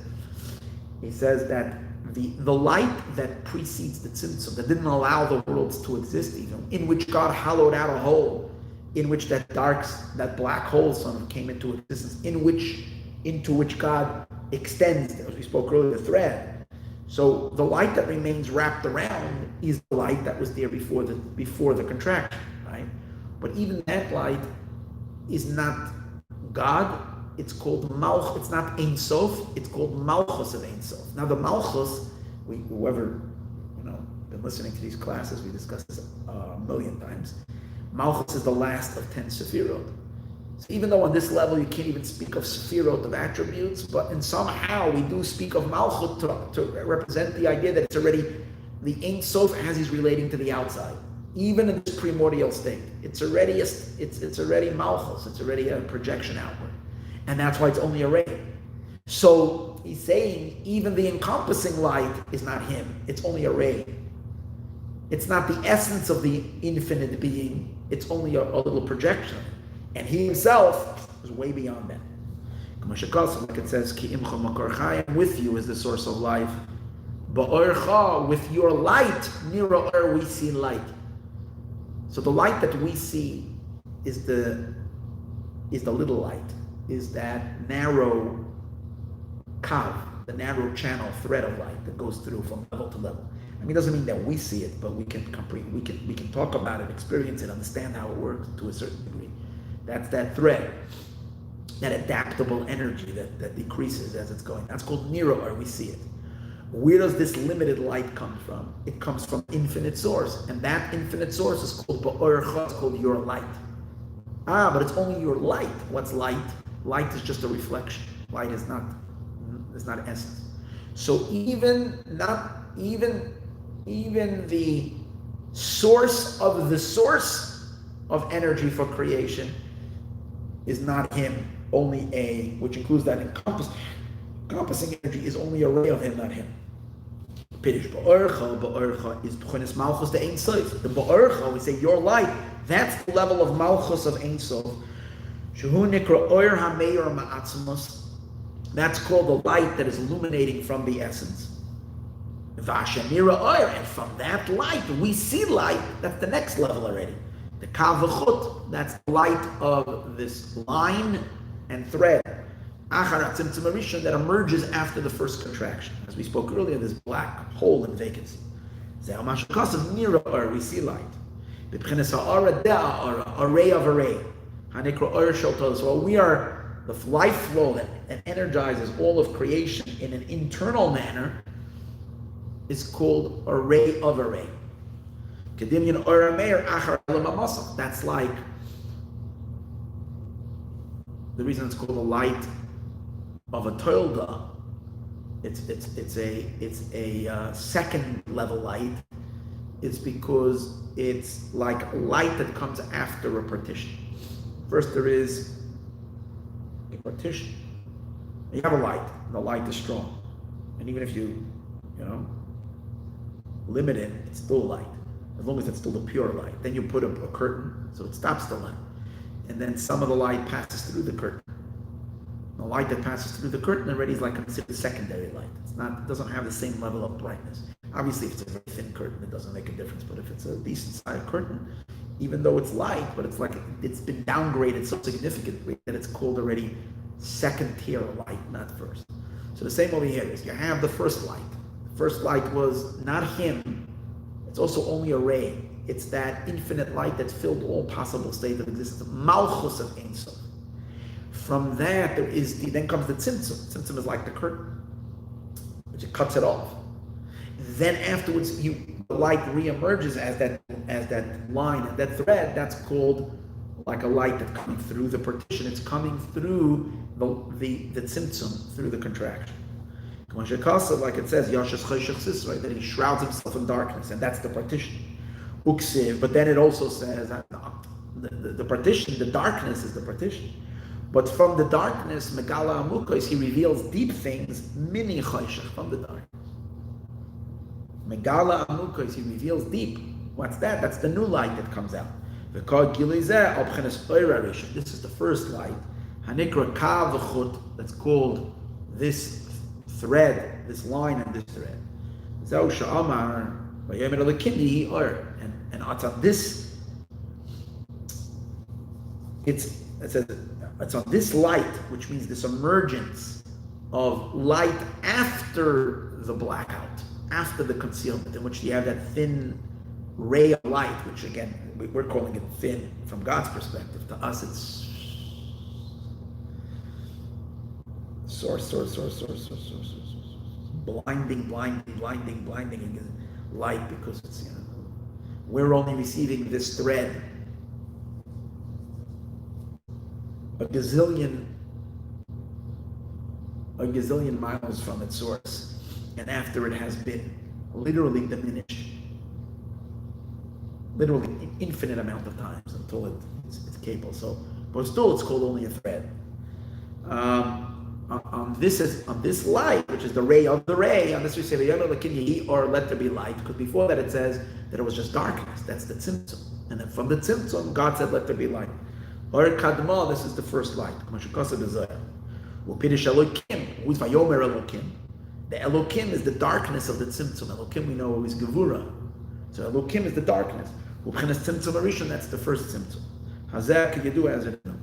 The Nimtza comes out. So what do you see from however over here? That even what's before this tzimtzum and before this ray, which is this infinite light, and which we said earlier that remains kind of around the black hole, which is surrounding everything equally. And as we discussed other times, and it's not the place for it now, it doesn't mean that it's outside, it's everywhere, but it's just totally beyond any type of grasp or any type of tapping into that, and that's why it's as if it's outside. Okay? But what comes out is even this general sovev. If we can't say it about God on the essence of the Or Ein Sof, we can only say it on the ray of the Or Ein Sof. What does it mean, Sovev Klali? When we say this general Sovev, this general encompassing light, means Shamakav Kol Ashtalshalos the Kav. It surrounds equally the entire evolution that comes from this thread. It's like there's a circle, and in the circle you have a line, and this circle encompasses the whole line from the top to the bottom equally, because you can turn it over and this will be on the top and this will be on the bottom. To the circle, it doesn't make a difference which part. Every point of that line is equal to the circle, right? That's called the soul. But Hashem himself, you can't even say he's this circle that's surrounding it. When this kav has already changed, has already evolved to become a source to create worlds, then you can speak about something that surrounds it. But if there's no source yet for worlds, which is the case with God himself, before there is any movement, so to speak, to creation. When I say before, I don't mean before in time, I mean in a level higher than that. You can't say that he's encompassing and surrounding them. He is completely removed from any kind of revelation of light or influence. As we say, God in his private self. And on this level, he's not moved by any element in creation. There's nothing, because the whole creation is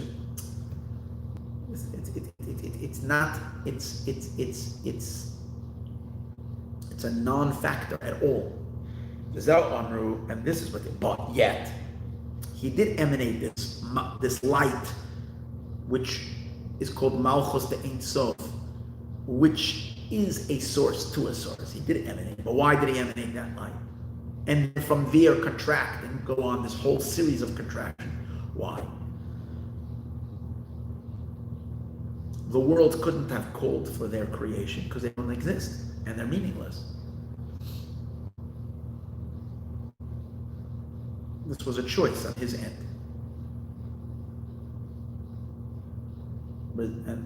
And what? This is what we call his humility. He humbled himself down to establish a relationship with something insignificant. This is what the sages say, in the place of his expansiveness and his greatness, in that very same place you find his humility. That means God's capacity is both. He's great, beyond and high, and so that everything is not, and at the same time, everything is important. Why? Because he's humble. And he humbles himself down. He chooses to kind of self-constrain himself to make the nothingness important. Which is, the humility is expressed in that first contraction. Is that he makes space for a world to exist and he gives it life. This is an infinite, a very, very great descent and humility from the status of his true essential greatness. And then he lowers himself down. Now we're to first into the general soul, and then further he lowers himself down to become a life force of, as we spoke earlier, of that channel, that power line. And what does it mean, the general sove, which is again not the essence of the Ein Sof. It's already a quantum leap to creation. What does it mean, this general sove? He gives an example. Which is the level of malchus of the Ein Sof, which encompasses all of the entire evolution of worlds, all in one. This is called in Zohar b'shem machshava achas. It's called the one thought. So it's like a human being that has one thought. The person is way beyond that one thought. The proof is that you can have a thought and then totally even forget you ever had that thought. That's how insignificant the one thought is. So this creation, to this whole power, the entire power of the encompassing light that holds all of creation and equalizes everything and is the real power of all of existence, is just one thought of it, which he infinitely transcends that thought. Good thing that he keeps that thought in focus. In it of itself, it could have been just dismissed instantly and gone, poof. Or it's called the primordial thought, which in that thought we say everything is equal. What does that mean? That in one scan, he gets a scan from the beginning of time to the end of time, of every single event to every little detail and sub-detail and sub-detail of every aspect of existence. But it's all one. Because all the details will then eventually evolve from this indwelling light, which is only a ray from this one thought. Where he scans the Gemara Andru, as the Gemara also says. They say, he's in Reya Mehemnet calls it one thought, in Zohar. In Talmud, it refers to it as one utterance. The Mishnah says in chapter in Ethics of the Fathers, the worlds could have been created with one utterance. This is the one Maimer, this is the first primordial thought. Which is the generality of all of existence.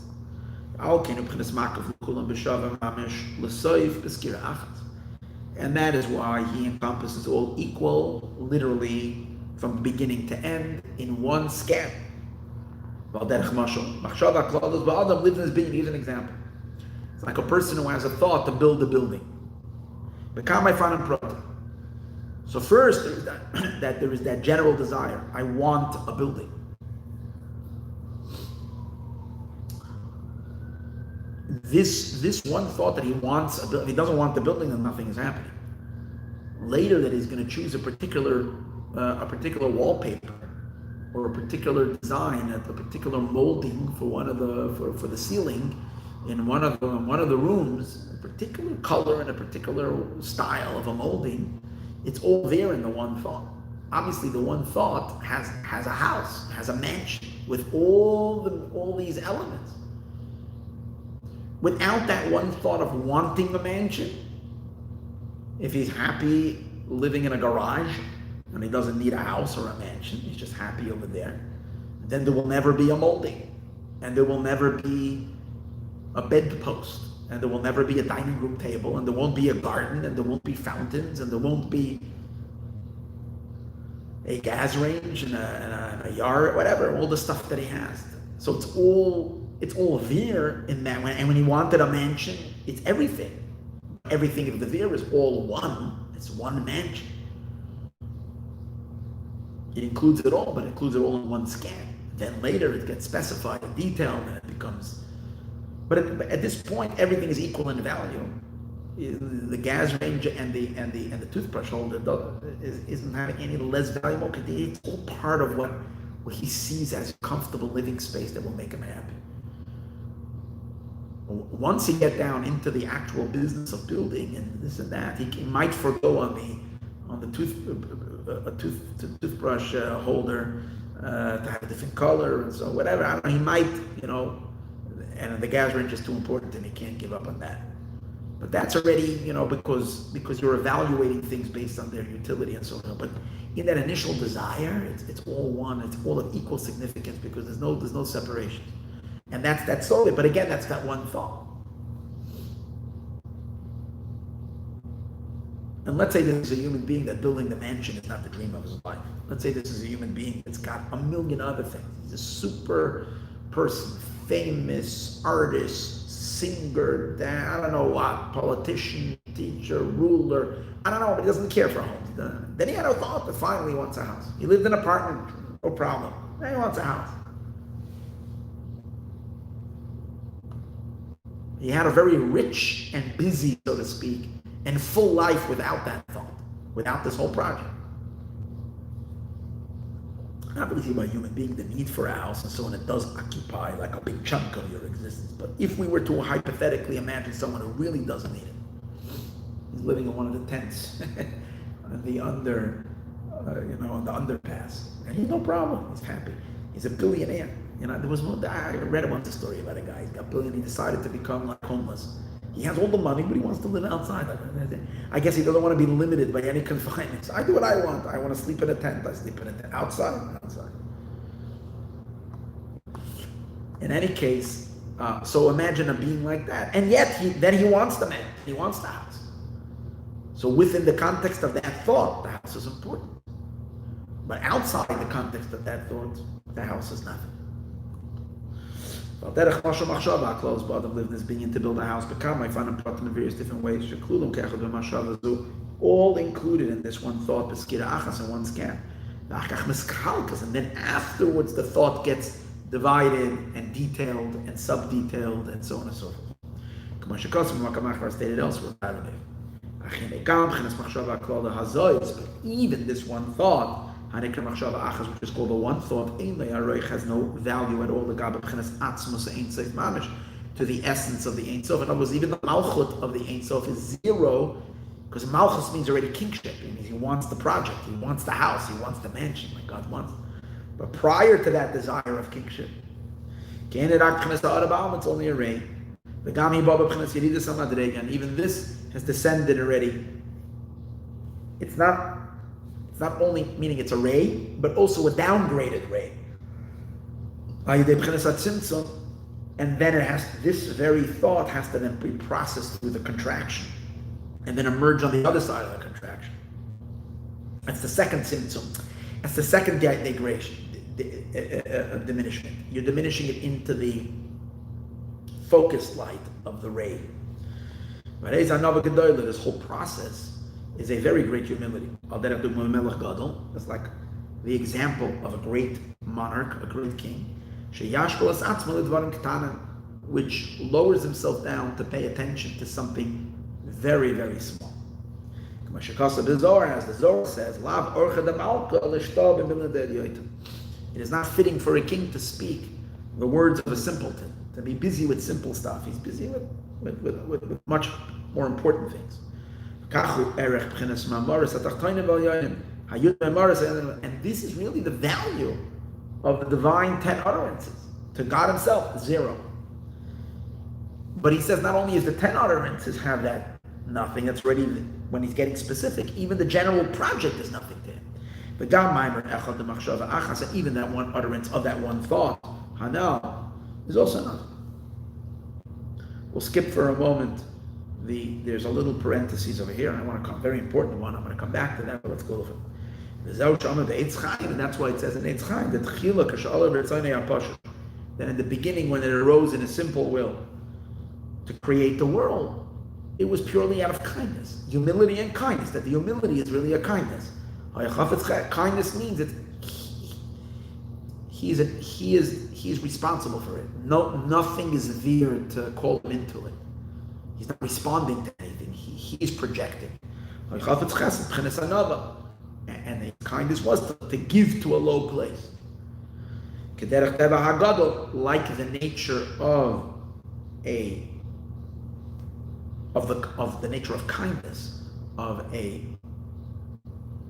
great person, that lowers himself to do good, to enliven the spirit of the lowly. But that's the way it was initially. But after this, it's dependent on the deeds of the lower. We need to arouse, we need to stimulate, we need to engage. And what do we do that he finds exciting? What is it that we are engaging him with? What we engage him with, which he did, again, it was a decision of his that he would be amused by it. What is it? It's when we take the dark things of this world and we convert them to light. We bring things that are far close. That's amusing to him, and that keeps him interested. To convert darkness to light. And now we go back to the parentheses in which he says something that I spoke about in the Monday class. That idea that God decided to be amused by our conversion, darkness to light, is hinted to in what the sages say. The sages say as follows, in a way of hinting to us a very deep secret, an existential secret, that mine and your struggles with our dark side is the most thrilling aroma to God, the most pleasurable aroma, and that's what keeps him sniffing, so to speak, at the world and wanting to create it. So the Gemara gives an example. I spoke about it in the Monday night class. It is an example, a metaphor to a princess who smelled the burnt potatoes at the bottom of a pot, that the servants at the bottom of the palace, in the cellar of the palace, were having themselves a little party. And they were making fried potatoes or French fries. And at the bottom of the pot, together with the onions and the garlic that they put at the bottom, there's some potatoes that get stuck over there.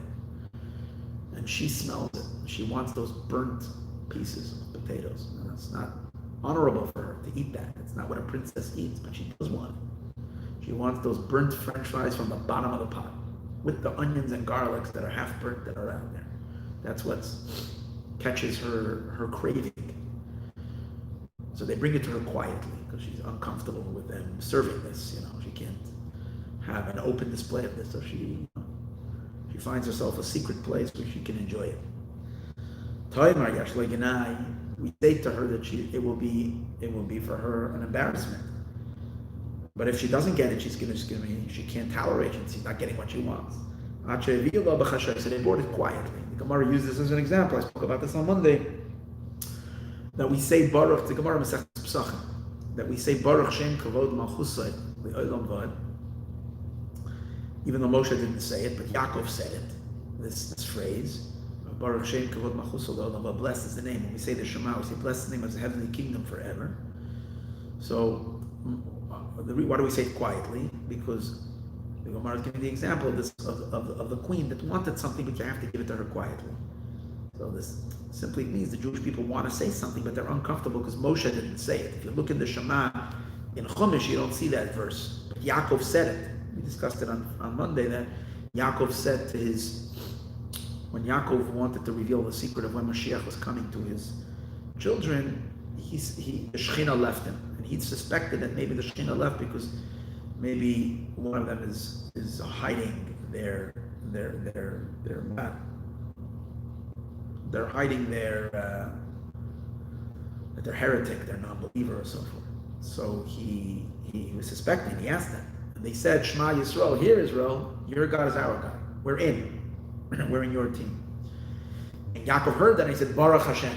Baruch Hashem. But the way he said Baruch Hashem, Baruch Hashem Kavay Malchus. So since Moshe didn't say it, but Yaakov said it, so it's like the dilemma that they have, the servants of the princess, not to give her or to give her. To give her would be shaming the queen. Not to give her, it's like the president, his favorite food is McDonald's, So he's a president, but a president should be eating a little more sophisticated. He likes a burger from me, he likes a Big Mac. Well, Donald Trump gets away with this stuff, but a princess, anybody with a little regality, You say Yiddish pasnish, you should eat something. But she wants it, so you bring it to her quietly. So the Baruch Shem, here he's giving the deep meaning. The daughter, the princess that we're talking about, on the highest, deepest level, is the impetus in the daughter of the king. What's the daughter of the king? The Malchus. The daughter is always Malchus. The daughter of the king is the Malchus of the Ein Sof. Wow.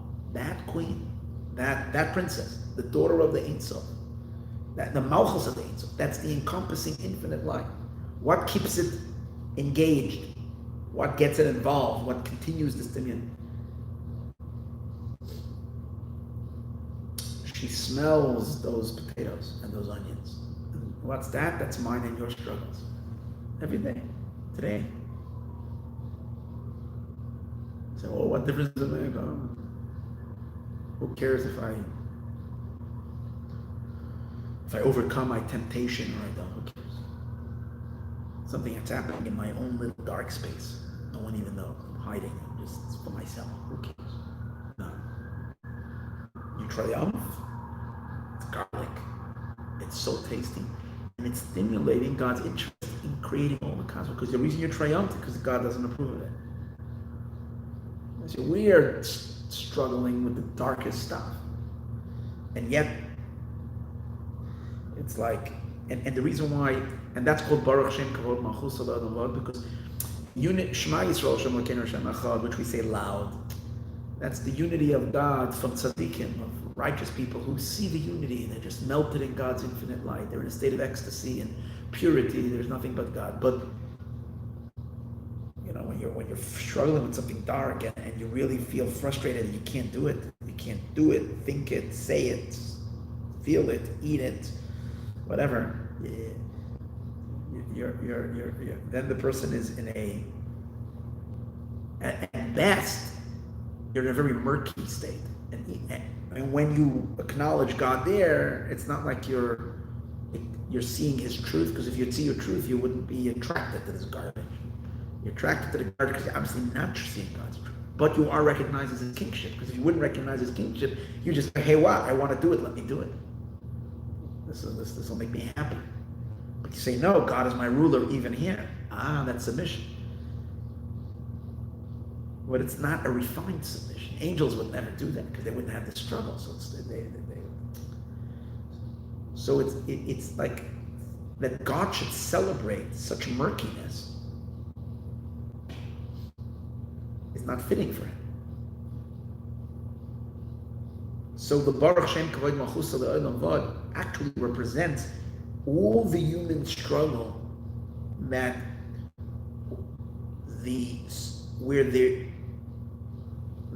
overcoming of it and the doing the godly is in a way that it's not Yechudi Allah, the higher unity, but in the lower unity.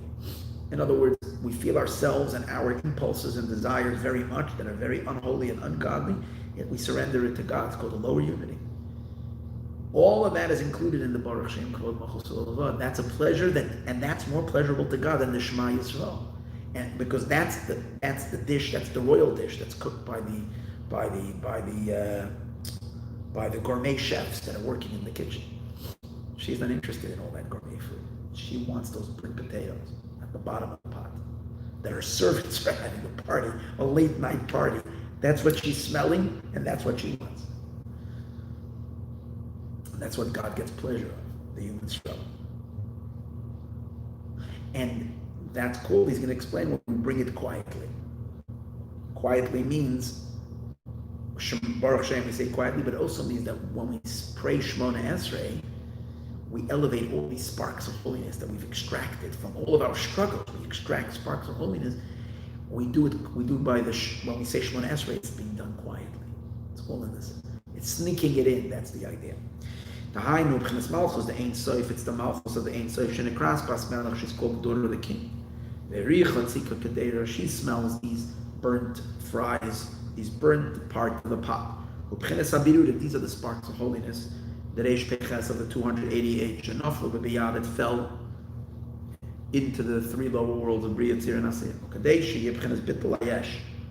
And the reason these sparks fell into such a low place is because God takes pleasure when something is ungodly, it feels itself, and yet it surrenders to God. It's called Bittul Hayesh. Shenikra Seif Ma'isa, that's called the end of action. Kidu, as it is known. That's what is the first thought. That's what God desired more than anything else. Like the sages say, what does God have in creation? He has a desire to have a home in this world. A home meaning that he should be acknowledged and recognized in what is low. In what is low. That's the bottom of the pot. He should be present in the low like above. Present means that he is. We consider what he wants. That needs to be considered in the low. That's what the sages say, that her servants brought her silently. These are these sparks of holiness of the name of 52, which we know that all the broken, shattered vessels and the sparks that have fallen are related to a specific name of God that's called 52. That's Yud Kei Vav Kei in Gematria 52. When you fill the inside letters. But Sloisa the Lachash and the quiet Shemona Esrei. Okay, like I stated elsewhere. Again, where is this all going? Because he's going to explain what it means that God is doing business.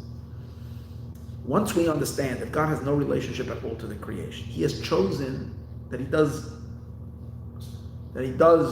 want to be stimulated. He does want it, even though essentially it's infinitely below his dignity and below who he is to even notice it. He does want. And what does he? And he wants it, as we mentioned now, that it should come from us. From us, catching his attention again, as we said, through the dark struggles, through those bottom of the pot stuff. That's how we keep him involved.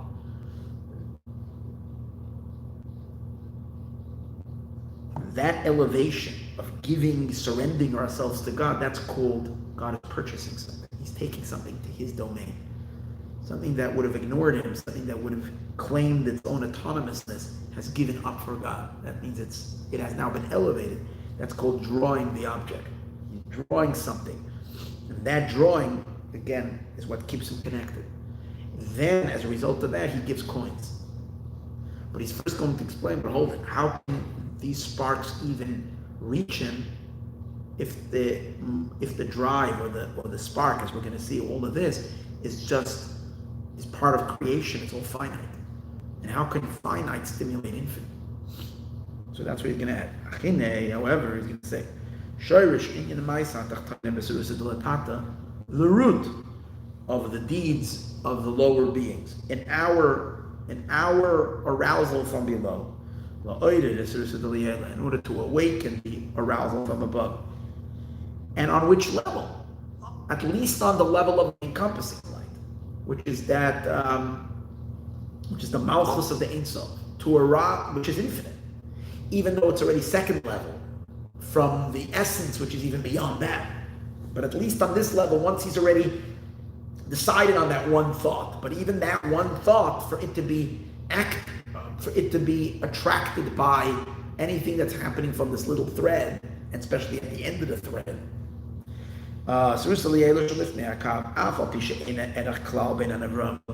Even though there is no comparison at all between the creations and the Creator, and even on a much higher level, and between the emanations and the emanator, and even though we know there is a system that is already in place, which we say, the Ruach, I see Ruach, v'amshich Ruach, that Ruach, a spirit, I see Ruach, draws down a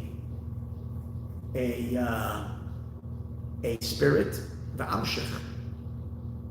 It brings a spirit and it draws down a spirit, which is the verse from Zohar, which implies the idea that every arousal from below stimulates above. This that we say that works. It's with people. You send me a birthday card or a birthday gift or a mazel tov, and what it'll say, oh, you guys thinking of me, I'll remember yours and I'll send you back something. Because the two, we both are limited, and another human being is pretty much a big deal in our eyes. And it should be, because we're just humans. You do it is known, but by God and us, the gap is too big. You do as it is known. He's going to explain. There's two types of arousal from below. So that's the question. Since there's no comparison, so how does it work? So he's explaining. You're right, it shouldn't work. But there's two types of arousal from below. One of them is an arousal from below, in which we are arousing, we are working, but we are stimulating from within our own limited selves. And then you're right. Then the argument would be right that it's powerless to evoke anything really high. But there's another type of arousal from below, where the arousal from below is infused with the divine. And then, even though it's just a arousal from below, it's exponentially expanded. Its potency is infinitely beyond, because it's energized with so it's like God inserts something to empower it. As he says, but the first one is, it says in the verse, if you put to God your heart, if you put to Hashem your heart, Ruchai, God's spirit, Unishmasa, and God's soul, so to speak, Elov Yasef, you're drawing to yourself. If you put your spirit to God, if you want, God will respond. Kinyan HaMaimer, similar to what we said before, the Ruach, I see Ruach, that the spirit below, I see Ruach, it brings a spirit. V'u'al Yadei is binding us, but what we're really speaking about is V'u'al Yadei is binding us, and that is this. He wants to say, but this, how are you motivated to begin with to want to rise up towards Hashem? It's because through contemplation, through a certain realization. The Yechudi and the higher unity. As it says, love God with all your soul and all your heart. With all your heart. With all your heart. With all your being. Where does it come from? It starts with Shema Yisroel, hear O Israel. Meditate, recognize the oneness of God. You'll want Him. As the verse also says, Lecha Hashem nafshi esa. To you, God, I am lifting my soul. That's awesome. I'm lifting my soul. But it's only your soul, and a soul is limited. But how do you do that? When a person contemplates that the soul that God has given me is pure. What does it mean that it's pure? That if we trace our soul back to its quintessential origins, it's from the supernal purity that's before the Kav, from that Malchus to Ein Sof that we spoke about earlier, from the princess, from that level of Malchus to Ein, that's where the Neshama really comes from, source of souls. And therefore I want to restore my soul up there. The Lecha nafshi esa, And to you, God, I want to lift my soul up. To return, to restore the soul, where she was one with the source of everything. Wrapped up in the wrapper of life. And then it is drawn from above, an arousal, in accordance to the arousal from below. Since it's coming from meditation, from some kind of an understanding, and human understanding is with a limit. So the drive and the excitement and the yearning for this reunification is also limited. It arouses, but it's arousing from the much lower levels. It's in a sense from levels of divinity that has already been contracted into the kav, into the pipeline. That which is already with a limit and a measure. Based on the measuring device, as we spoke earlier. Because when it's coming above, it's also reaching, it's rising up in a limited fashion. The kitzvah and in an end with the erech hasad and equivalence to the understanding. But the second love, that's when we're experiencing what's called great love, which transcends our contemplation. In other words, it might be triggered by our minds, but the explosion that happens in the soul, in terms of its intense yearning for God, reaches a point that it stops being, it's not an equivalence to the reasoning that justified the love. The love far exceeds its very reason that justified it, that called for it. And the love just goes bonkers on its own. It explodes into a boundless desire. How is that possible?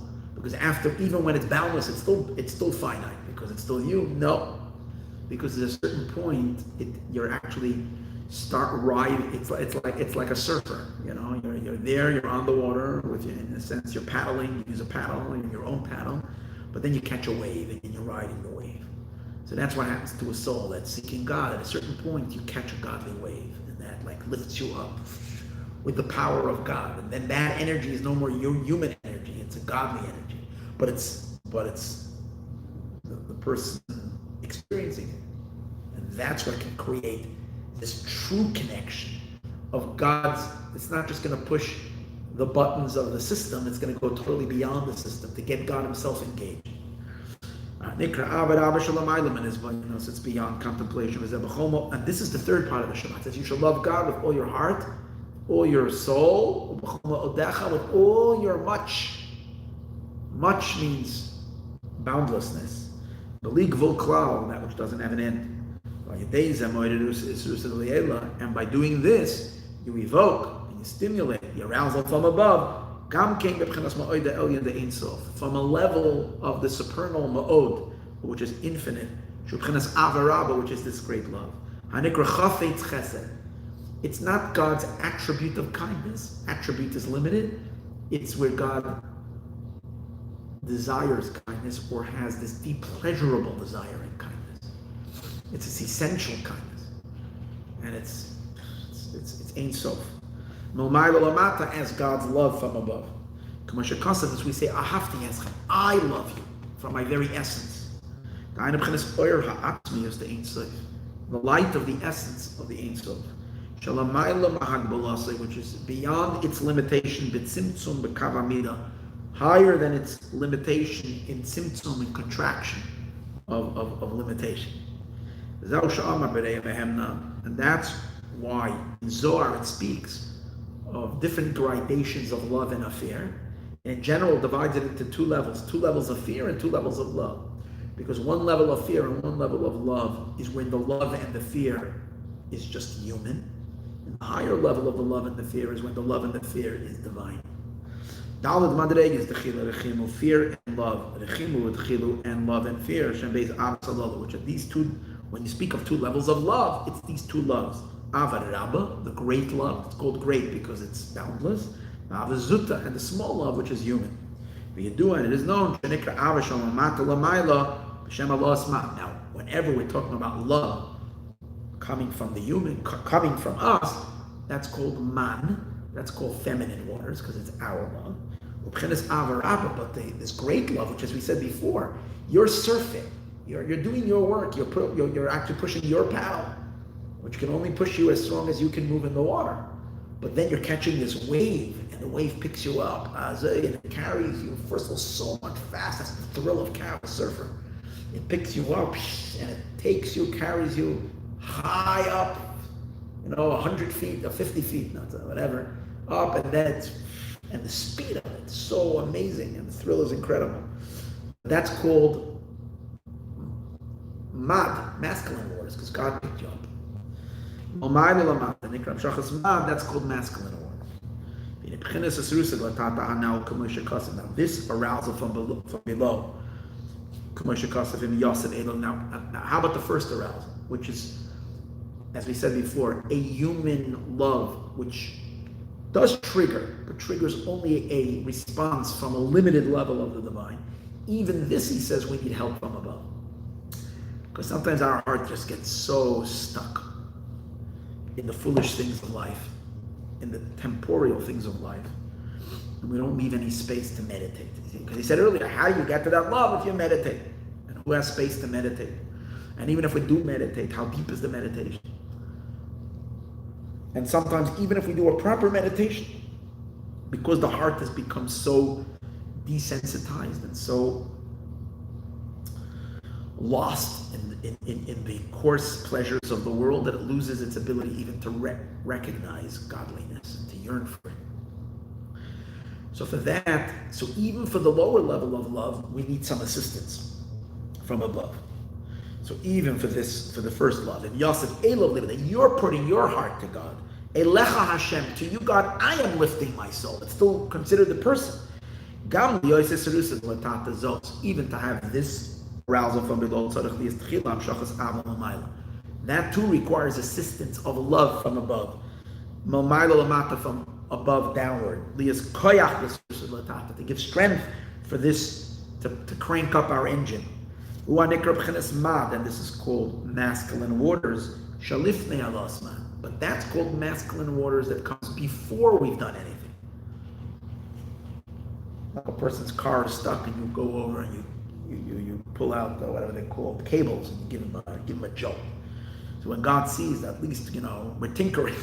We're tinkering. The best we can do is tinker with our engine, even if we can't plunk the engine. It got frozen. Thank God over here in California we don't really have that much, but it's been beginning to get winter in the east, or all over. And when it gets in the north, and when the cars just trying it's not cranking up. You have to take cables and connect it to the other car and give it a. The other guy, especially if you want to really do it, to one guy. Remember, such a long time since we've done it. Thank God. You push one guy, pushes, and it gives like an extra energy, and it will spark your battery and get the battery going again. So this is, but at least when would you offer your cables to someone? When you see someone tinkering with their engine, so much you have to do is you got to tinker. Then God comes and helps, but it's still considered the masculine waters before the feminine, because you haven't produced any love yet. You're just tinkering. But in order to get it going, you need an infusion. God has to drop a file into your soul. This is the power that's going to awaken up this feminine waters. So that assistance, that Hashem is reaching down to help us produce our feminine waters. It's still going to be our feminine waters because it's going to be us. But to help us produce our feminine waters, we'll need Hashem's help. That's called the merchant, going back to the merchant, drawing the object. Because this work of lifting ourselves up to want to be in a relationship, to want to be close, that's our feminine waters.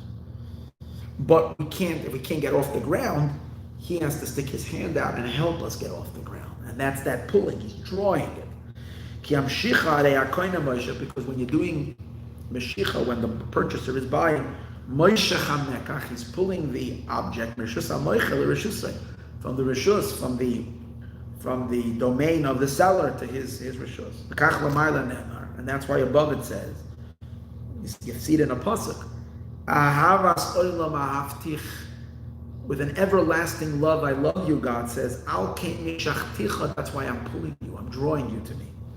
And there's another verse in Song of Songs. Moshcheni, pull me, God. Achrecha narutza, after you we will run. Draw me close.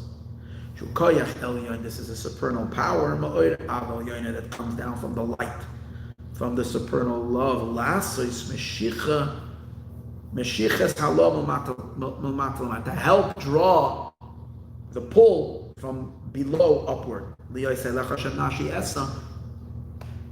that we can lift, that we can say to you, God, I am lifting my soul. V'nikran, it's called meshicha. According to halacha, we know the law is that you cannot do meshicha if it's in a public domain. You do in the public domain, you pull it in the public domain, just from the public domain to the public domain, it's not considered a valid meshicha. It doesn't become yours. It has to be into a private domain.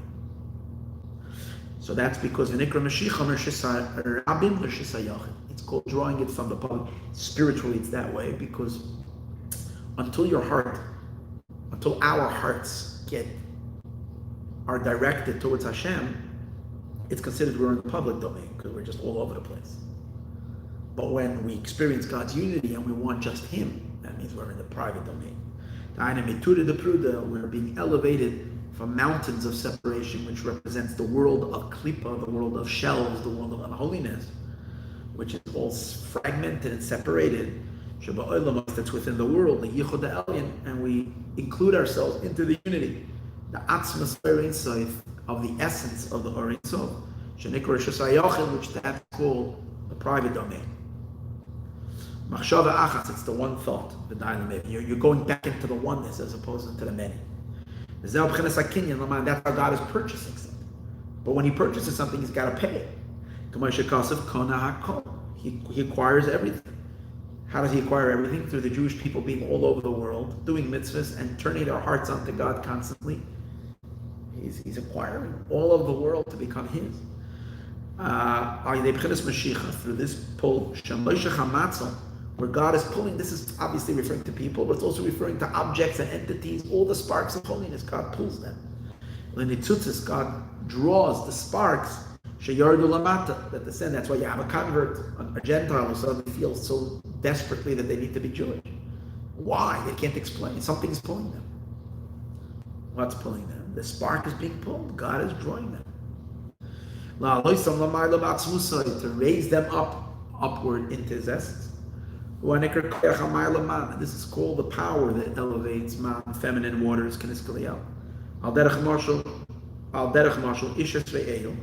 It's like a person that wants to draw a friendship. It's like someone is not really interested in you. And you do want them to. You feel that you value the friendship, you value the relationship. And so you're trying to do things that will catch their attention.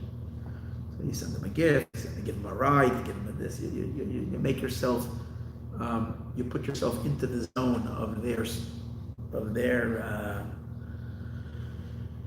whatever you call it, and you're there to give assistance and to help. And when you show that, you put the output into being there and caring about them. That's what's hopefully going to turn their heart to you. To pull one's heart, to evoke Him in love. You need to draw his heart through revealed words, with love. But there's a second type of love. This is all the lower love. It's just that we have divine assistance to give it a little bit, and that's called Mashiach. The second kind of love, which we spoke earlier, is where the love gets overtaken, the love itself, by a divine energy. And then the longing to God is literally on an infinite dimension. Oh, that's called Anikra Ma'od Elyon. That's called the supernal Ma'od, B'chol Ma'odecha, without an end. That is because a human is human. Your heart is finite, and the experience is finite. It's because we said before, because you're now experiencing a divine droplet went into you. That's God giving money. Now, money is also the word silver. In Hebrew is the same word. Kesef means money, it also means silver. And the word kesef comes from the word kisufim. Kisufim means longing. If God gives longing, it means it's divine longing. God is dropping divine longing into your soul. Kipirish kesef loshen shuka b'gilui. It's a revealed longing. Now, hear this word. Great love, you have love. Simply means with great love, you love us. But there's a deeper meaning. You have in-loved us with great love. You've planted the love. You have in love. You've planted your love into our love, so you impacted our love, that our love should become your love. And that love stimulates higher than the beginning of this thread-like channel that goes through all the worlds, because it touches the essence of the Eibishter. But that's the masculine waters that you're tapping into, which comes after the feminine waters. Which to empower it, which is not the case of what we spoke about earlier, the masculine waters that come to jumpstart. That is Baba Mida. That comes measured with the Erech Koyach Allah Samakabel B'Mida in accordance to the work that you're preparing or trying to do. And this is this desire of kindness. This comes after we've done what we can. After the seven, we've done the lower level of love. And then, in order for it to be really powerful, God comes down and meets our efforts. He supercharges our love and our heart. And through the two of them, something becomes completely divine. And God purchased it. It became complete. Enter into Hashem's, through pulling it and through giving the money, the diamond. Now with all of this movement, Pirish Eretz Canaan. So now we're beginning to understand. That's how it shows you how deep Torah things are. All this was just little preparatory thoughts and ideas to help us open us up to be able to understand the fundamental concept of what does the land of Eretz Yisroel mean. And once we understand that, we'll understand what the connection of that, and we say that the land of Israel, all Jews have it, and why we need the bris Mila, the circumcision, in order to experience this. Or to access it. We have another page over here, so probably about another 45 minutes.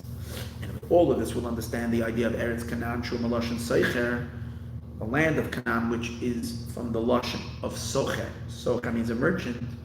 Like Canaanel, like we said earlier, Kines Kaliyah, like he brought the proofs to that. The Hine, so he explained, Malchus Datzilus, the power of the divine that's called the kingship of the world of Atzilus. The general idea of Shekhinah, the power of Malchus, which is, the reason why he's emphasizing that is because till now when we spoke about Malchus, we were speaking about the source of the source of the source of Malchus. We were speaking about Malchus on a much, much, much primordial state, the Malchus of the pure Ein Sof. But then, which is the nether element of the Ein Sof, the lowest level. So, but on the regular when we speak about Malchus, we're talking about an element of what's called Malchus on a much, much closer level of divinity to our reality. These are the 10 spheres of Atzilus, which the final one is Malchus. And we know that the Malchus of Atzilus, the Shekhinah, is the source of our neshamas, of souls, and the Shekhinah is collecting sparks. As it says, at night, every night she goes down to elevate sparks, to pull and to attract these sparks of holiness. And every day we help loosen the sparks. The Shekhinah sucks them up. We help extract them. She absorbs them all. So this work of attracting sparks and pulling them out is her purchasing from the unholy to the holy. Everything is becoming God's real estate. Everything is moving into His domain. And Shemavarid is Birudim. This is the secret that she is selecting selections. The Reish Peches of the 288 sparks. Where? Bibiyah, in the three lower worlds. Because in Atzilus, everything is godly already. In the three lower worlds, there is a mixture of good and bad, and that's what you have to select. Huanekra Kinyan. And this process is called purchasing. Sometimes it's eating, so there's different names for it. Here it's called Kinyan, purchasing. We spoke earlier, the idea of Mashiach, of drawing something and with money. Okay, Nikra Eretz Canaan. That's why the Shechina Malchus is called the land of Canaan, because she does business. Once she finishes purchasing and she finishes all the merchant, this whole business enterprise, and the whole world has already been acquired for God, that means Mashiach is here. Then it's the land of Canaan is not called anymore the land of Canaan. Then it changes because her business is shut down already. She's acquired everything. Then it's called the Jewish land, Eretz Yisroel. But till then, as long as the work is not finished yet in completing the work of purchasing, of the merchant, as long as the business is working, as long as we're still buying and selling over here, when we finished all the completion of these birudim, Nikra Eretz Yisrael, then it's called Eretz Yisrael, as stated in Lekutei Torah. I guess Lekutei Torah of the Holy Ari.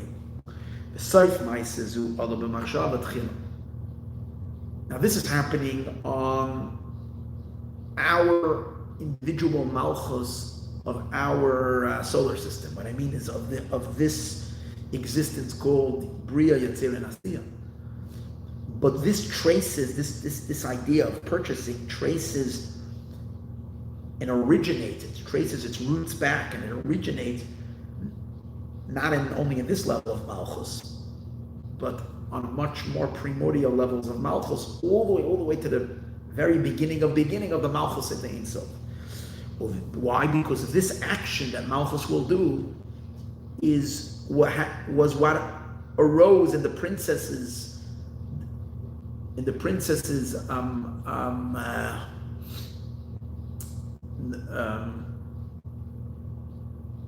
desire when she had that craving for these burnt potatoes. So the one who actually does it is Malchus, as it is in Atzilus. But the initial thought to create worlds and to go into this whole thing is for this pleasure. And the end of this action is what arises in the initial thought, which is the Malchus of the Ein Sof. Because the end, which is the last level, is wedged in the beginning.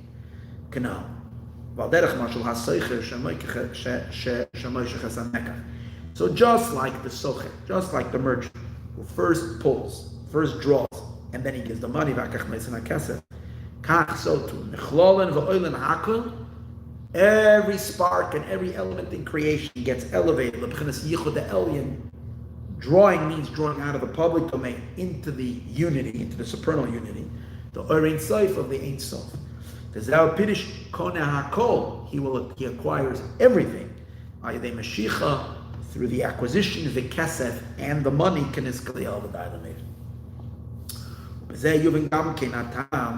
and with this we'll also understand the reason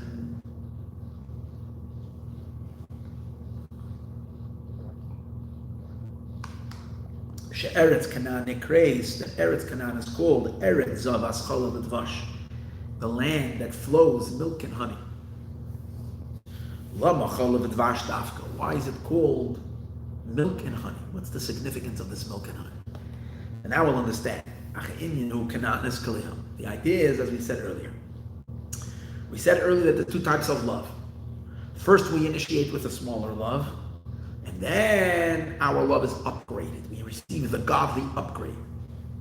That's the idea of milk. A baby is a small adult. But how does a small adult become a big adult? Well, through eating and growing. But the process of becoming from a small guy, when I say it's not a small adult, it's a small person. Listen, it's a full-fledged human being with all the details of a human being, just in miniature. And when they're very, very small, talk about when a baby's, just came home from the hospital, right? Just born, newborn baby, tiny little thing. It's a whole human being, tiny little toes, tiny little fingers, tiny little nose, tiny little, and in the inner organs, all tiny, compact, right? And eventually it's going to be a full-fledged, big human being. The process of that growth obviously takes many years, but the main expansion in which the baby probably triples its size happens within the first 2 years. A small baby like this, from here's the head, here's the feet. Suddenly it's like this. Before you know it, the baby's like this. So, and it's a very short period of time. If the baby would continue every 2 years doubling its size, so very quickly we would be ginormous. We would be, like Lecha, right? We would be giants. Our ratio of growth severely diminishes after.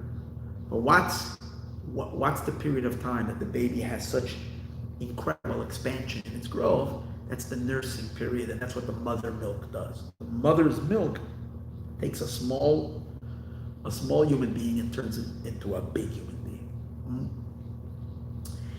The spiritual milk takes the small, our human love, and turns it into godly love. And that's why the land of Israel is the land. It's the land of this purchase. It's the land, because here is where he said the spiritual land of Israel is that ability to be able to lift ourselves up beyond the limitations, so that we can truly act as a stimulator for God's blessing and God's flow into the universe. For that we need to be big. We need to have godly significance. For that we need to receive the coins. As we said, God gives them money, infuses that, He lifts us up to a whole different place. It's the idea of the milk. It's a land that gives us milk. To those who live in it, it nurses us from being small human beings to being divine beings. We said earlier, we see what the honey is. One is the minor love that stems from our intelligence. It's called the midos of the mind. And they are mugbal, they're limited only according to the mind.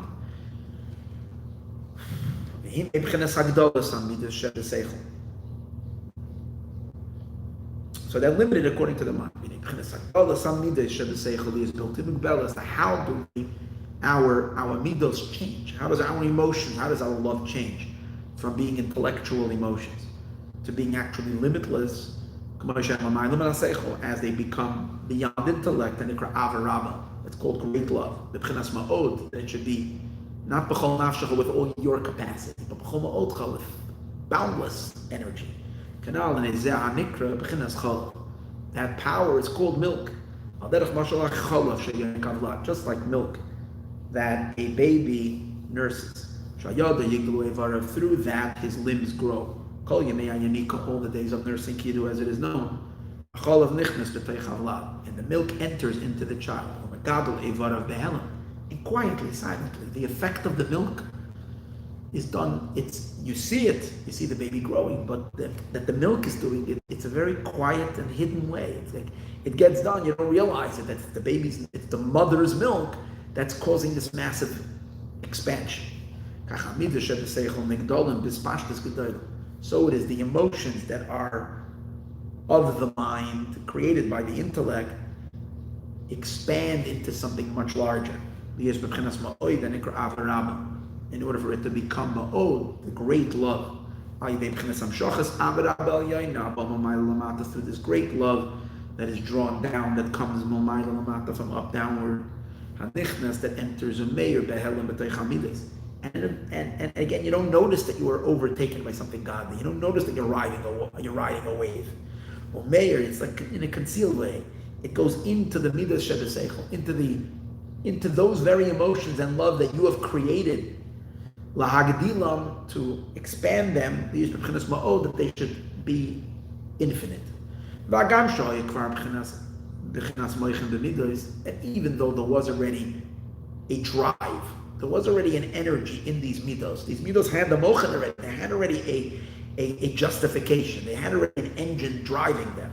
But that engine is a human engine. It's small with the erech hasada. It's all equivalent to what you understand.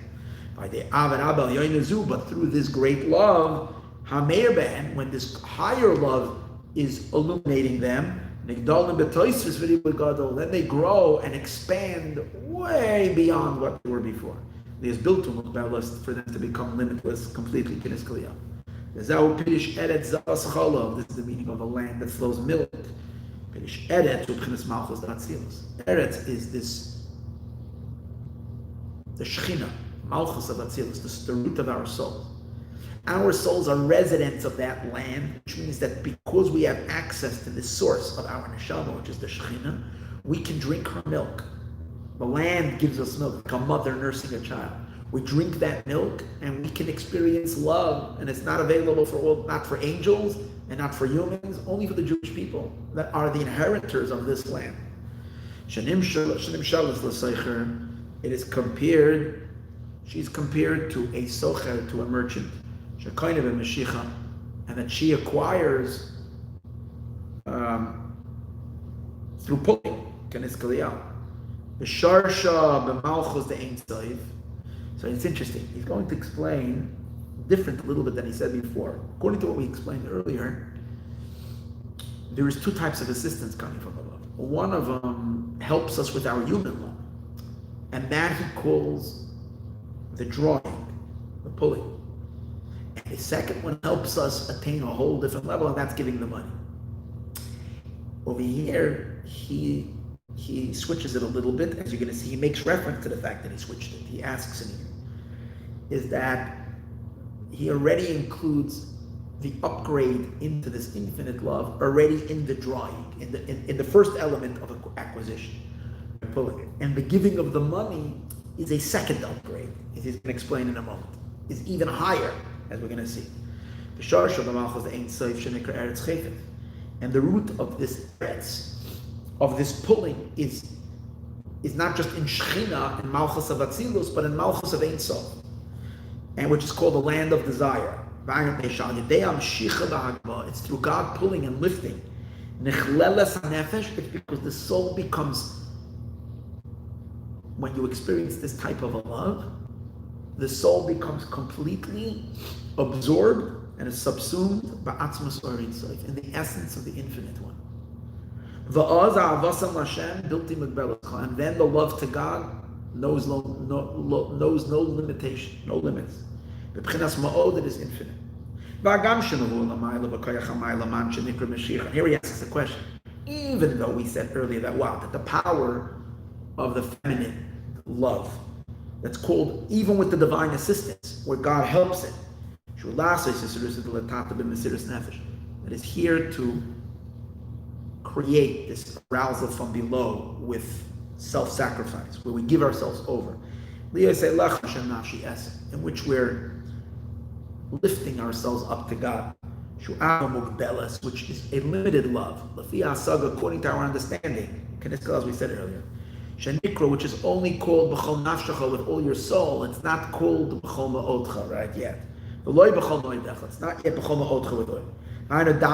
So now we're saying, however, that it gets absorbed when God pulls. It already is absorbed in the Ein Sof. He says, at the time that God is assisting, while He's pulling, it's still limited. He's differentiating between the actual pulling, as it's being pulled. It's still, the soul is still a soul, and therefore the experience is still experience, is still considered a human experience, and even though it's being pulled a little bit and assisted, it's being cranked up, so to speak, with some godly infusion. But that's only while we're moving. But once the soul is actually placed at the other end, after he pulls it, you put it down somewhere. Where does he put it down? He puts it down in the Rishus HaYachid, in the private domain, which means it becomes now the soul. In the private domain, there's only one being, it's God. So now the soul is part of God. The soul is part of God. Its love is now infinite. So at the end of the Mashiach, even though we're not talking about yet the money, It's still the end. The final effect of the Mashiach is a state of complete unity and oneness with the Ein Sof, and the love is already infinite. Also, once it entered already into the private domain, once it crossed the threshold into the private place, it becomes included in what's called the being wrapped up in life. Then immediately it transitions into this infinite love. And that's why that itself is called the milk. The milk takes the small and makes it large. The land is called the land that flows milk. Because as we said before, the land is a land of a merchant, which is the Mashiach. The Mashiach, the pulling, and the milk is the same thing. What does the pulling do? It's assisting a small thing, a human effort, to touch the divine and be included in the divine, to become large. That's what milk does. To increase the energy of the love that's in Knesset Yisroel, that it should be in a manner of ma'od, infinite. Just like milk, that causes this great growth. When it's drawn, so God is nursing us, literally. The supernal land from above is flowing milk, to increase to any Jew that wants to tap into this. The Da'ila Maven is enough to those who understand. Oh, but what's the second thing? And then it's a land that flows honey. What's that? That's the next stage. That's the giving of the money. What does that mean? In the love itself, when even after it becomes infinite, there's two experiences. One is I am burning up with burning desire. And how much do I want? I want endless. And the human heart can't want endless. It can want only limited. But now this love is like with boundless. It's being sucked up by this light, and therefore its passion, its desire is uncontrollable. But then the next level of love is that you're experiencing the pleasure of that absorption. I mean, once the neshama is making contact with God, the burning thirst slowly gives away to ecstasy and delight. It's still loving. It's like the love means it's being drawn in, but it's being drawn in not with a thirst of something that it doesn't have, but rather with an experience that's so overwhelmingly delicious, in which it's just reveling in. And that's called the love of delight, and that's honey. Honey has this sweetness and this pleasantness. And that's the idea that after God pulls, which is still considered the first love, you're being pulled, there is the giving of the kesef. Kesef is a pleasurable love. It has sweetness, and pleasure. So to above, and in the great love itself, there's two types of great love. One is a level of very much, but it's not delightful yet. And sweetness, to have delight on Hashem. Until the soul totally expires. It's just that the love is just prevailing and becoming strong without an end. And the second one, great love that's called the love of delight. To delight on God, with a sweetness, with a pleasantness, and with a yedidus. I don't know exactly how you would translate it. To the point of the soul expiring. In other words, the soul just completely disintegrates in God from the pleasure it's like. And from God's perspective, that's the way it's experienced in the soul. From God, it's His great love, and where He desires kindness. Chafetz means not just a desire, but a pleasurable desire. How beautiful the mana amt and how pleasant the love of the light. This is after he pulls, there is that the second level of the love, the pleasure that comes in. And that's called also money, it's called kesef, silver, Lashon tainu, from the word kisufim, which means a longing, but a pleasurable longing. Is that ikar hakinyan, and this is the main acquisition. The first level, it's not a full integration yet. You still want something. The main acquisition, the full, is after you give them. That's why Mashiach is only the first stage of the acquisition when you're pulling it. When you give them money, it's a complete acquisition. And we say, like by a woman, we say that the man acquires his wife through kesef, which means this deep love and this deep pleasurable love, where they both become one. Eretz, and that's the meaning, a land that flows milk and honey. Every Jew has the capacity of such deep spirituality, of such deep union, of such deep absorption, of such deep, it's incredible. That's the land that's available, even when we don't have the physical land in Eretz. If we have the physical land, so it's manifesting in the physical. Nah, we don't have its physical incarnation, but we have it in the spiritual. The land that flows milk and honey is this Malchus of Ein Sof, which contains within itself these two great levels of love, and it's called on a lower level, it's Malchus of Atzilus, Bibiyah in the three lower worlds of Bria, Tzir, and Asiya, in which over there she's selecting sparks and absorbing them. When this is the meaning, now we'll understand the connection to Bris Mila. One more paragraph, and we're going to conclude for today, even though the mimer keeps on going in, but it goes into a whole different subject. It goes into the subject, the difference between the bread that comes from the earth and bread that comes from heaven. It's fantastic stuff. It's got to be fantastic if it's the second half of this mimer, even though I never learned it yet. I don't remember learning it. And I will establish my covenant between me and you, the bris olam, for eternal covenant. And I will give to you as Eretz the land of where you will live. That's called Eretz Canaan, the entire land of Canaan, lachizas olam, forever, eternal, everlasting inheritance. Eretz Canaan is the land of Canaan in the spiritual is now understood from all this that we've discussed.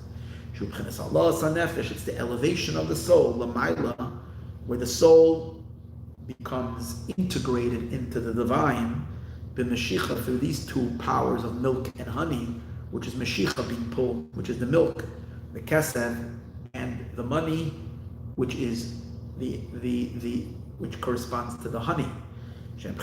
Money and honey, you see it here in rhymes. Which is this great love that we said before. And that's why Canaan also means submission. Because this whole experience is one of relinquishing one's own identity in complete submission to God. It's giving yourself completely into, dissolving into Him. It's what we call the Mesiras Nefesh, a complete giving over of your soul. The power of to have this great love. And as we said before, how God is so involved in making this happen through him assisting us, even just to jumpstart it, and then obviously to reach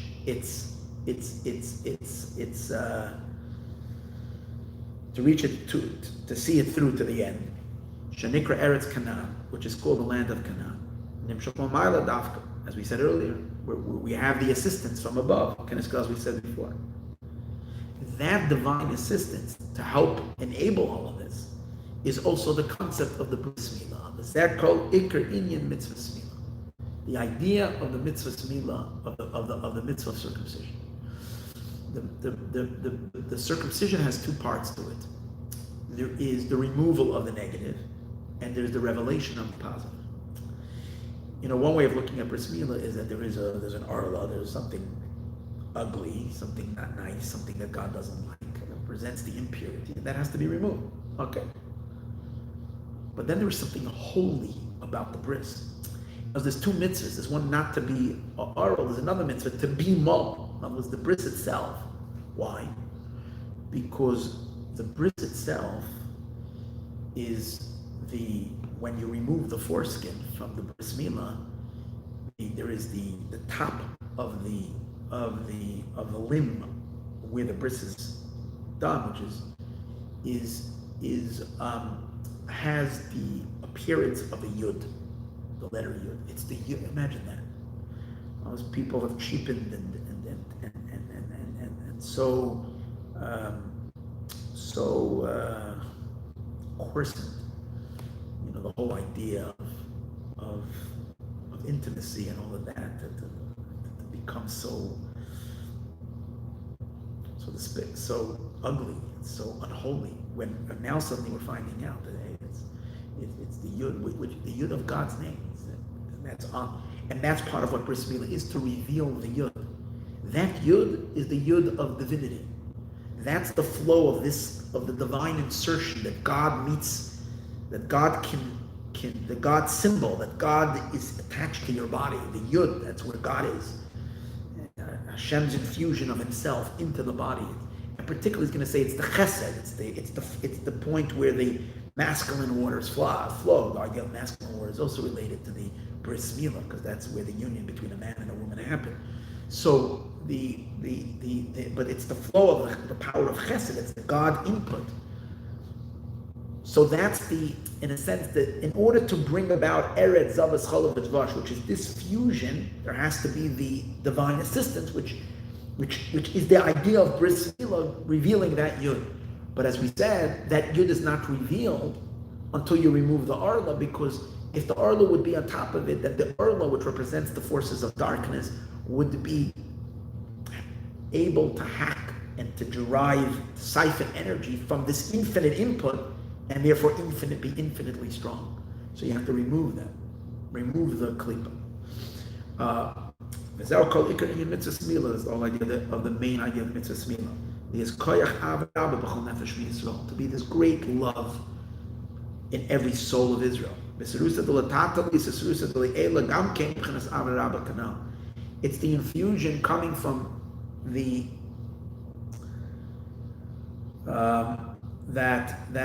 that our love, which is coming from below, should have within the quality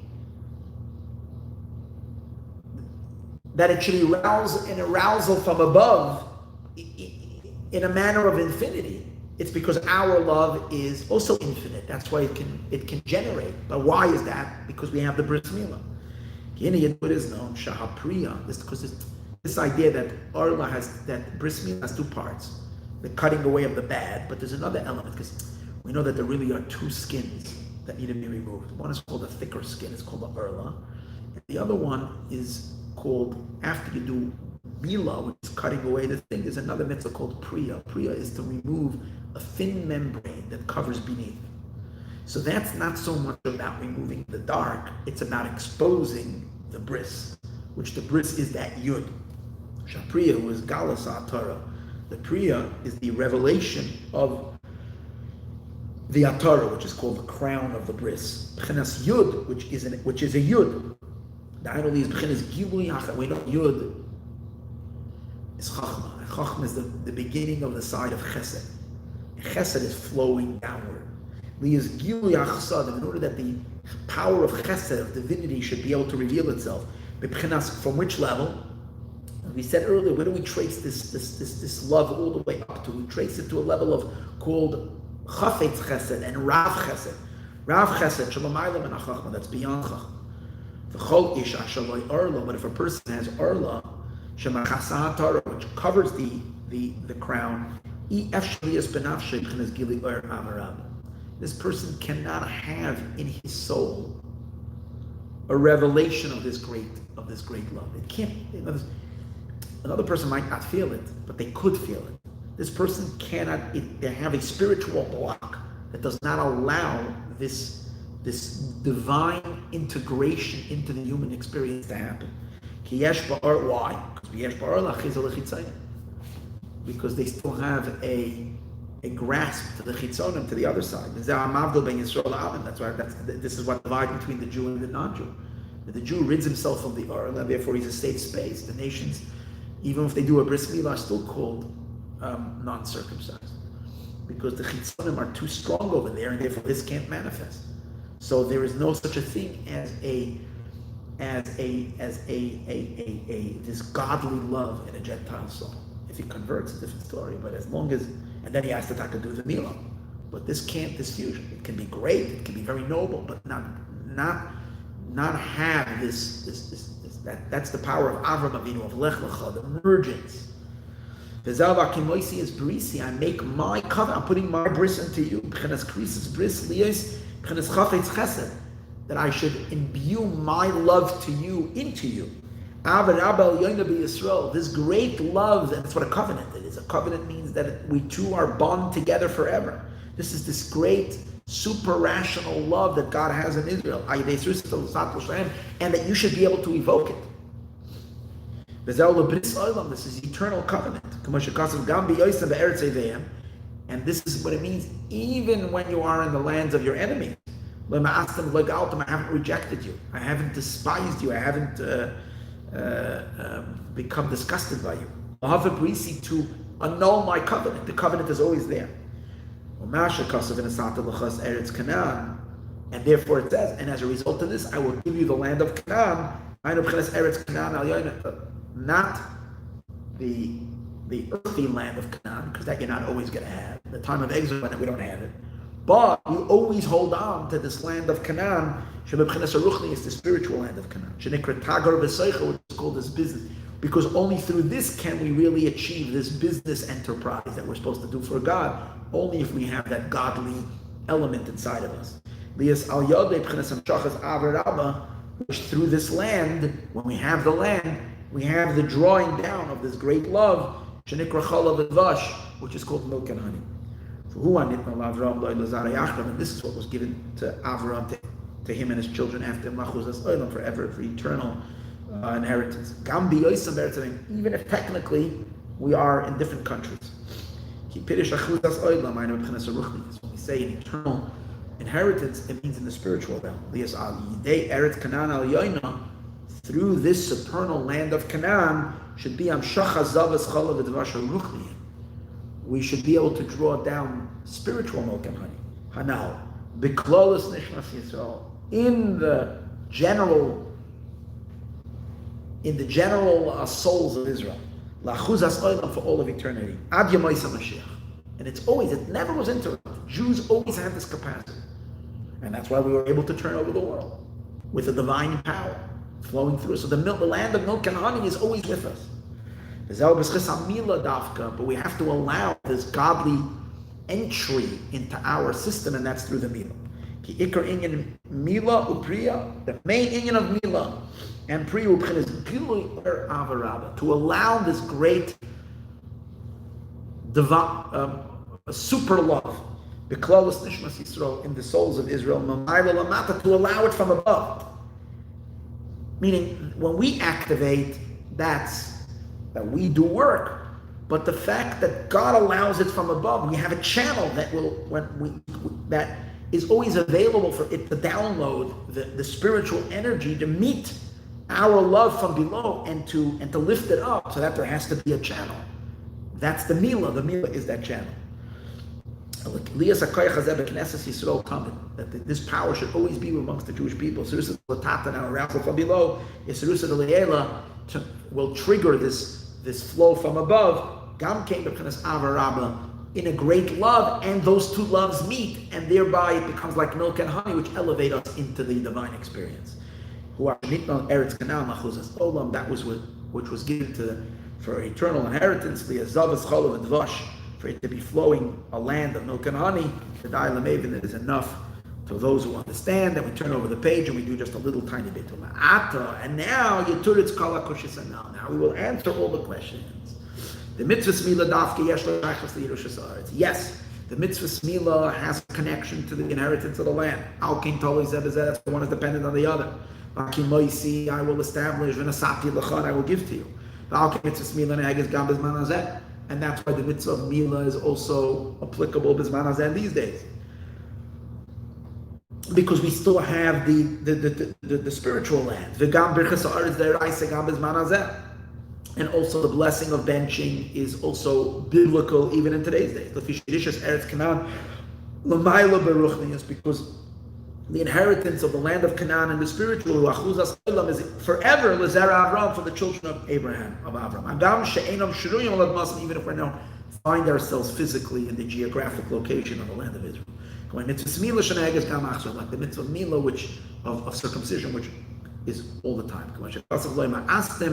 I have never rejected them to annul my covenant. This covenant is always there. That's why the mitzvah Mila says for an eternal covenant. And in the inheritance of the land, it says for eternal. By both of them, it says eternity. One is dependent on the other. This bond is not God knotted himself to us, and it can never be undone. It's not dependent on Jews being in the land of Israel physically, for the reasons mentioned above. It is enough to those who understand. Now he's going to explain why you need to have mentioned Torah also, the Birchas Eretz, and all of that. That's the second half of the Maimer. Let's see if it's the second half, or I think it's even more than the half. I think we did less than that. We did 1, 2, and then we still have 1, 2, 3. No, 3. So yeah, we did less than half.